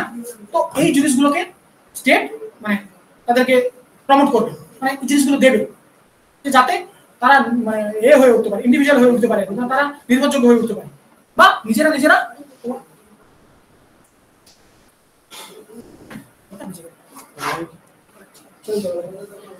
তারা যাতে ইন্ডিপেন্ডেন্ট হতে পারে। তো তার জন্য এই সরকার স্টেট কি করে এই জিনিসগুলো করবে। যেমন ধরো এখন তো আমাদের ধরো হয়েছে কি, এখন যে জিনিসটা প্রবলেম আমাদের দেখতে পাওয়া যায় সেটা হচ্ছে ধরো কোনো গ্রামে, অত্যন্ত গ্রামে ধরো টমেটো বা পেঁয়াজের ফলন হলো, প্রচন্ড ভালো ফলন হলো, সে মার্কেটে এসে ঠিকঠাক দাম পেল না। ধরো তার পেঁয়াজ চাষ করে প্রচুর পেঁয়াজ হয়েছে, সে যখন ওই পেঁয়াজটা মার্কেটে নিয়ে এলো, মার্কেটে যে দাম সেই দামটা পেল না। এবারে কথা হচ্ছে সে কি করলো, দাম পেল না, তার না তো সে বেচে সন্তুষ্ট হলো, আর না সে তার কেন সে বেচে সন্তুষ্ট কেন হলো না? যে টাকাটা দিয়ে সে চাষ করেছে, সে জল দিয়েছে, সেচের ব্যবস্থা করেছে, সার দিয়েছে, তার মেহনত দিয়েছে, কিন্তু সেই দামটাও পেল না এখানে এসে। তো তার তো সে হলে কৃষক মানে কি বলা যায়, এগ্রিকালচার যদি ভালো না থাকে না, তুমি আলটিমেটলি যাই চাকরি, তুমি আজকে চাকরি করে তো চাষ করবে না, তো তুমি চাকরি করছো না, চাষও করছো না, চাকরি করছো তুমি চাষ করছো না, এরকম আর প্রায় 10 জন ভাবছে আমি চাকরি করবো চাষ করবো না, চাকরি করতে এই এরিয়াটা ধরো পুরো চাকরি করছে। তো এই এরিয়াটা যদি চাকরি করে, এই এরিয়াটার খাবারগুলো কোথেকে আসবে? কোনো কৃষক থেকে আসবে। আর চাল তো তোমার কিনে খেতে হবে, আর ওই চাল যে চালটা তোমার কিনে খেতে হচ্ছে সেটা কেউ কোনো না কেউ কৃষকই দিয়েছে। আজকে যদি সব লোক এরকম ভাবতে শুরু করে যে আমরা কেউ কৃষক হবো না, তো এগ্রিকালচার তো বন্ধ হয়ে যাবে। এগ্রিকালচার আমাদের খাবে কি? আলটিমেটলি তুমি কোথাও না কোথাও থেকে তোমাকে চালটা নিয়ে আসতে হবে। তো কথা হচ্ছে তুমি টোটালি কৃষি কাজকে তুমি মানে করতে পারবে না। তুমি যত বড় বড় দেশে যাও না, কৃষি কাজকে যথেষ্ট করে, আমাদের এখানকার কৃষি কাজকে মানে সবচেয়ে বড় প্রবলেম কি, আমাদের এখানকার কৃষি কাজ না, সেই পূর্বপুরুষের আমলের সময় থেকে যেমন কৃষি কাজ হতো, সেই হাল করা সেই সেম কৃষি কাজে আছে। কৃষি কাজে কোনো স্মার্টনেস আসে, কৃষি কাজে স্মার্টনেস আসে। যেমন আমরা বলি ধরো কোনো গ্রামে এই যে আমি বললাম না, এই ধরো পেঁয়াজ বা টমেটো যেগুলো নষ্ট হয়ে যেতে পারে, ধরো সেই এই গরমে তুমি ভাবো পেঁয়াজ টমেটো যদি আজকে 1 সপ্তাহ রেখে দেওয়া হয়, নষ্ট হয়ে যাবে। এবার কথা হচ্ছে যদি কোনো গ্রামে এরকম হচ্ছে যারা দাম পেলো না, ফিরিয়ে নিয়ে গেল ওই জিনিসপত্রগুলো, গ্রামে যদি একটা কোল্ড স্টোরেজ হয়, কোল্ড স্টোরেজ জানো তো, কোল্ড স্টোরেজ এরকম একটা ধরো এর থেকে আরো ধরো বড় ঠান্ডা হল মতো, যেটা ঠান্ডা থাকবে, হ্যাঁ ঠান্ডা থাকবে, এবং সেখানে জিনিসগুলো রাখা যায় যাতে নষ্ট না হয়। আজকে তুমি ফ্রিজে কিছু একটা সবজি ঢুকিয়ে দিয়েছে, নষ্ট হয়ে যায়, তাকে তো 2 দিন থাকবে আরামসে, আরো বেশি দিন থাকতে পারে। এবার ভাবো তুমি একটা গ্রামে যদি একটা কোল্ড স্টোরেজ থাকতো, তাহলে ওই বাল্ক অ্যামাউন্টের যে সবজি, সেই সবজিগুলো কোল্ড স্টোরেজে দিয়ে রেখে দেওয়া হতো, তাহলে এত প্রবলেম হতো না। এখন কথা হচ্ছে এখন যদি কোল্ড স্টোরেজ গুলো না থাকে, তাহলে না তো কৃষক তার দাম পেলো, এবারে সে তো জানে যে আমার গ্রামে কোল্ড স্টোরেজ নেই, আমাকে দামে দিয়ে দেবে, নাহলে আমার জিনিসপত্র নষ্ট হয়ে যাবে, সে কি বলে কম দামে দিয়ে দেবে, তাতে কি হয়, না তো সে দাম পেলো না হলো কোনো সময় দেখ। আর তো তুমি প্রায় মানে খবরের কাগজ খুলবে আজকে এই কৃষক আত্মহত্যা করেছে, সেই কৃষক আত্মহত্যা করেছে। মহারাষ্ট্রে কদিন আগে, মহারাষ্ট্রের পেঁয়াজ বেশি হয়, ওই মহারাষ্ট্রের পেঁয়াজ কি হলো, ওখানে একটা গ্রাম আছে আলিবাগ বলে, আলিবাগ থেকে যত পেঁয়াজ আসে না, পেঁয়াজ সব নিয়ে এলো, নিয়ে এসে মুম্বাই নিয়ে এলো, দাম এত কম হয়ে গেছে পেঁয়াজের দাম, এখন তো পেঁয়াজের দাম বেড়েছে না, আরে দাম ধরো এমন কমে গেছে সেই দাম, সেইগুলো আবার ফেরত নিয়ে গেল, রাস্তায় যেতে যেতে কিছু পচে গেল, ওখানে গ্রামে নিয়ে না তো কোল্ড স্টোরেজ নিয়ে কিছু নেই, নষ্ট হয়ে গেল। তো এই জিনিসগুলো যাতে না হয় তার জন্য কোঅপারেটিভ সোসাইটিগুলো, যেমন আমি আরেকটা নর্মাল কথা বলি, কোঅপারেটিভ সোসাইটি ব্যাংকের কথা যেটা বলবো, ধরো ব্যাংক আমাদের তুমি গ্রামে দেখবে আজও পর্যন্ত আছে, গ্রামে লোক লোন নেয়, মানে টাকা নেয়, ধরো তুমি কোনো ব্যবসা করতে চাও, টাকা নিচ্ছে না, তো সে ব্যাংকে যাবে না, গরিব লোকেরা অত ব্যাংকে যায় না, তারা কোথায় যাবে, এই তোমার গ্রামের কোনো একটা মহাজনের কাছে, যে সুদ দেবে, আর ওদের সুদ চলে মান্থলি সিস্টেম। তুমি একটা ব্যাংকে যাবে, একটা ব্যাংক যেখান থেকে 5 থেকে 10% মধ্যে সুদ দেবে, সেখানে একটা লোকের কাছে তুমি যেমন গ্রামের মহাজনের কাছে, সে মান্থলি দেবে হয়তো 10% সুদ, বা মান্থলি 5% সুদ, মান্থলি 5% সুদ, ঠিক আছে, এ তোমাকে অ্যানুয়ালি দিচ্ছে 10%-এ। ধরো ব্যাংকে তুমি গেলে, ব্যাংকে টাকা দিতে, ও তোমাকে সুদ দেবে, যে সুদ মানে ও তোমার কাছে সুদ নেবে, তুমি ধরো ব্যাংকে টাকা দিতে গেলে তো তোমার কাছ থেকে সুদ নেবে, তোমার কাছ থেকে সুদ নেবে 10% হারে অ্যানুয়ালি। একটা গ্রামের মহাজনের কাছে তুমি যদি আজকে যাও, সে তোমাকে মান্থলি দেবে 5%, তাহলে ইয়ারলি সে কত দিচ্ছে? 60%। তুমি ভাবো, এর সুদ 10% সুদ তোমাকে দিতে হচ্ছে, আর এখানে 60% সুদ দিতে হচ্ছে। বুঝতে পারলে? তাহলে এইখানে যদি একটা গ্রামে যদি একটা কোঅপারেটিভ সোসাইটি থাকতো, যেটা ব্যাংক হিসেবে কাজ করবে, যেখানে ধরো কোঅপারেটিভ সোসাইটি, যেখানে ওই গ্রামে ধরো 5 লাখ পপুলেশন আছে, সেই 5 লাখ লোক কম বেশি টাকা রাখবে কোঅপারেটিভ সোসাইটিতে, এবং যখন দরকার হবে, ওনার জন্য দরকার, সবার তো দরকার হবে না, কারণ কারোর দরকার হবে, ওই টাকা থেকে এই সুদ দেওয়া হবে, কম সুদের হারে তাকে টাকা দেওয়া, যাতে সে ওই সময়টা বিজনেস করতে পারে। এদের তখন আছে, যখন সুদটা টাকা দেবে তখন অন্য কাউকে দেবে, দিয়ে কোঅপারেটিভ সোসাইটি একটা ব্যাংকের মতো হয়ে কাজ করছে। বুঝতে পারলে? তো এই কাণ্ডটা যাতে করতে হয়, তার জন্য এই কোঅপারেটিভ সোসাইটিকে প্রমোট করা হচ্ছে, মানে প্রমোট করা উচিত স্টেটের। এই জন্য সেটাকে তোমার এই 43B তে তুলে দেওয়া হয়েছে যে কোঅপারেটিভ সোসাইটি প্রতিষ্ঠা করা উচিত বা প্রমোট করা উচিত, যেটা ভালো হলো।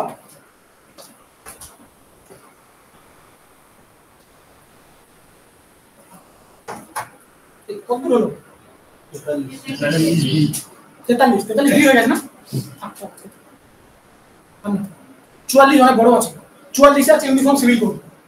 44 এর অনেক 44 এর মানে অনেকটা সময় চলে যাবে, 20-25 মিনিট শুধু এটাই বলতে চলে যাবে। ইউনিফর্ম সিভিল কোড তুমি আজকাল দেখবে, ওই আমি একটু বলে দিই, ইউনিফর্ম সিভিল কোড কিছুই না, কোড মানে একদম আইন, সিভিল কোড মানে নাগরিক আইন, ইউনিফর্ম সিভিল কোড মানে একক নাগরিক আইন, মানে সবার জন্য সমান আইন। মুসলমানদের এক রকমের প্রথা ছিল, দেখবে 3 তালাক সিস্টেম। যদি ওই কোন মুসলমান স্বামী তার স্ত্রীকে ধরো বাইচান্স বলে দিল তালাক তালাক তালাক, শেষ, ডিভোর্স আর কি, তালাকটা কি ডিভোর্স আর, তো ডিভোর্স হয়ে গেল। তো এই সিস্টেম, এটা কি কথা? তালাক 3 দিন বলে দিল তো ডিভোর্স হয়ে গেল। তার কোনো না, তো যদি কিছু হয়ে থাকে তো মানে যেখানেই ঝামেলা হোক যাই হোক, তো তার একটা তো কথাবার্তার কিছু ব্যাপার ছিল না, তো সেটা কোনো মানে তার কারণ জানা হলো, তার কারণ না তো মেয়েটা জানতে পারলো, যদি পুরুষকেও বলে সেম কারণ, না তো সে পুরুষটা জানতে পারলো, তালাক মানে ডিভোর্স হয়ে গেল। কি করে এই জিনিসটা কারণ যেন ইউনিফর্ম সিভিল কোড, মানে তালাক সিস্টেম আছে, মানে তুমি ডিভোর্স দিতে পারো, বাট তার একটা সঠিক লিগ্যাল কারণ থাকতে হবে। সেটা তোমাকে, তুমি যদি মানে কেউ কোনো স্বামী বা কোনো স্ত্রী যদি তাকে ডিভোর্স দিতে চায়, সে টোটালি অ্যাপ্লাই করতে হবে, তাকে কোর্টে অ্যাপ্লাই করতে হবে। কোর্ট তোমাকে, এবারে কোর্ট তোমার যদি মনে হয় যে, কোর্টের যদি মনে হয় যে ওই কারণটা ভ্যালিড, যে হ্যাঁ এদের ডিভোর্স পাওয়া উচিত, তাহলে কোর্ট তোমাকে 6 মাসের জন্য টাইম দেবে। 6 মাসের জন্য, তাও দেখা যাচ্ছে 6 মাস না তো তাদের মধ্যে কিছু মীমাংসা হলো আর না কিছু, তাহলে কোর্ট স্যাংশন করে দেবে 6 মাসের পরে যে ঠিক আছে তোমরা ডিভোর্স করতে পারো। এই জিনিসটা, এই যে নিয়মটা, এই 3 তালাক সিস্টেম। বা আগে আরেকটা বলি, আগে মানে বাবার সম্পত্তিতে মেয়েদের কোনো অধিকার ছিল না, আজও হয়, এই সিস্টেমটা আজও আছে। মেয়ে বিয়ে হয়ে চলে যাওয়া মানে বাবার সম্পত্তি থেকে তার ভাগ উঠে গেল, যা আছে তার ছেলের ভাগ, মানে তার ভাই ভাগ আছে, তার ভাই বা দাদা যাই ভাগ, তাদের ভাগ আছে, মেয়ের কোনো ভাগ নেই। মেয়ে যদি, এবারে এই সিস্টেমটা এখন হচ্ছে, মুসলমানদের মধ্যে এই সিস্টেমটা ছিল, কিন্তু মুসলমান নিয়ম অনুযায়ী, মোহাম্মদান ল অনুযায়ী, যদি বাবার মানে সম্পত্তিতে মেয়ের সমান অধিকার, ছেলের যত অধিকার আছে না, মেয়েরও সমান অধিকার আছে। এটা মুসলমান লতে আছে, আজও আছে। হিন্দু লতে এটা নেই, হিন্দু লতে মেয়েদের কোনো ভাগ নেই, তো মুসলমান লতে আছে। তো করা হচ্ছে কি, এখন ইউনিফর্ম সিভিল কোডের দ্বারা এই পুরো মানে সিস্টেমটাকে একই দেওয়া হচ্ছে, যাতে ছেলেদের যতটা ভাগ থাকে মেয়েদেরও ততটা ভাগ থাকে। হ্যাঁ, সেটা ঠিক কথা। মেয়েরা যদি এসে ভাগ চেয়ে যায়, তাহলে ওই ভাই আর বোনের সম্পর্কে একটা ফাটল হয়ে যায়, আজও হয়। বুঝলো এই কাণ্ডটা? তো এগুলো আছে তোমার হচ্ছে 44 নম্বর আর্টিকেলে, যেটা আমি ক্লাসে বলাচ্ছি। আচ্ছা, অনলাইনে কারোর কিছু আছে বক্তব্য বলার?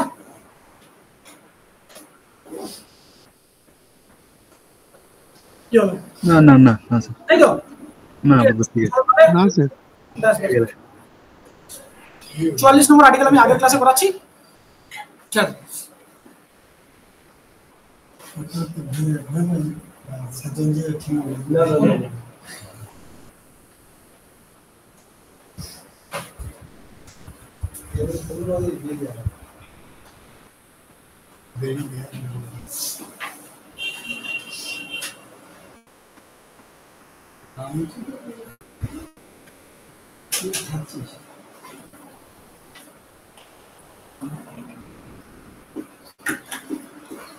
আর ক্লাস নেই।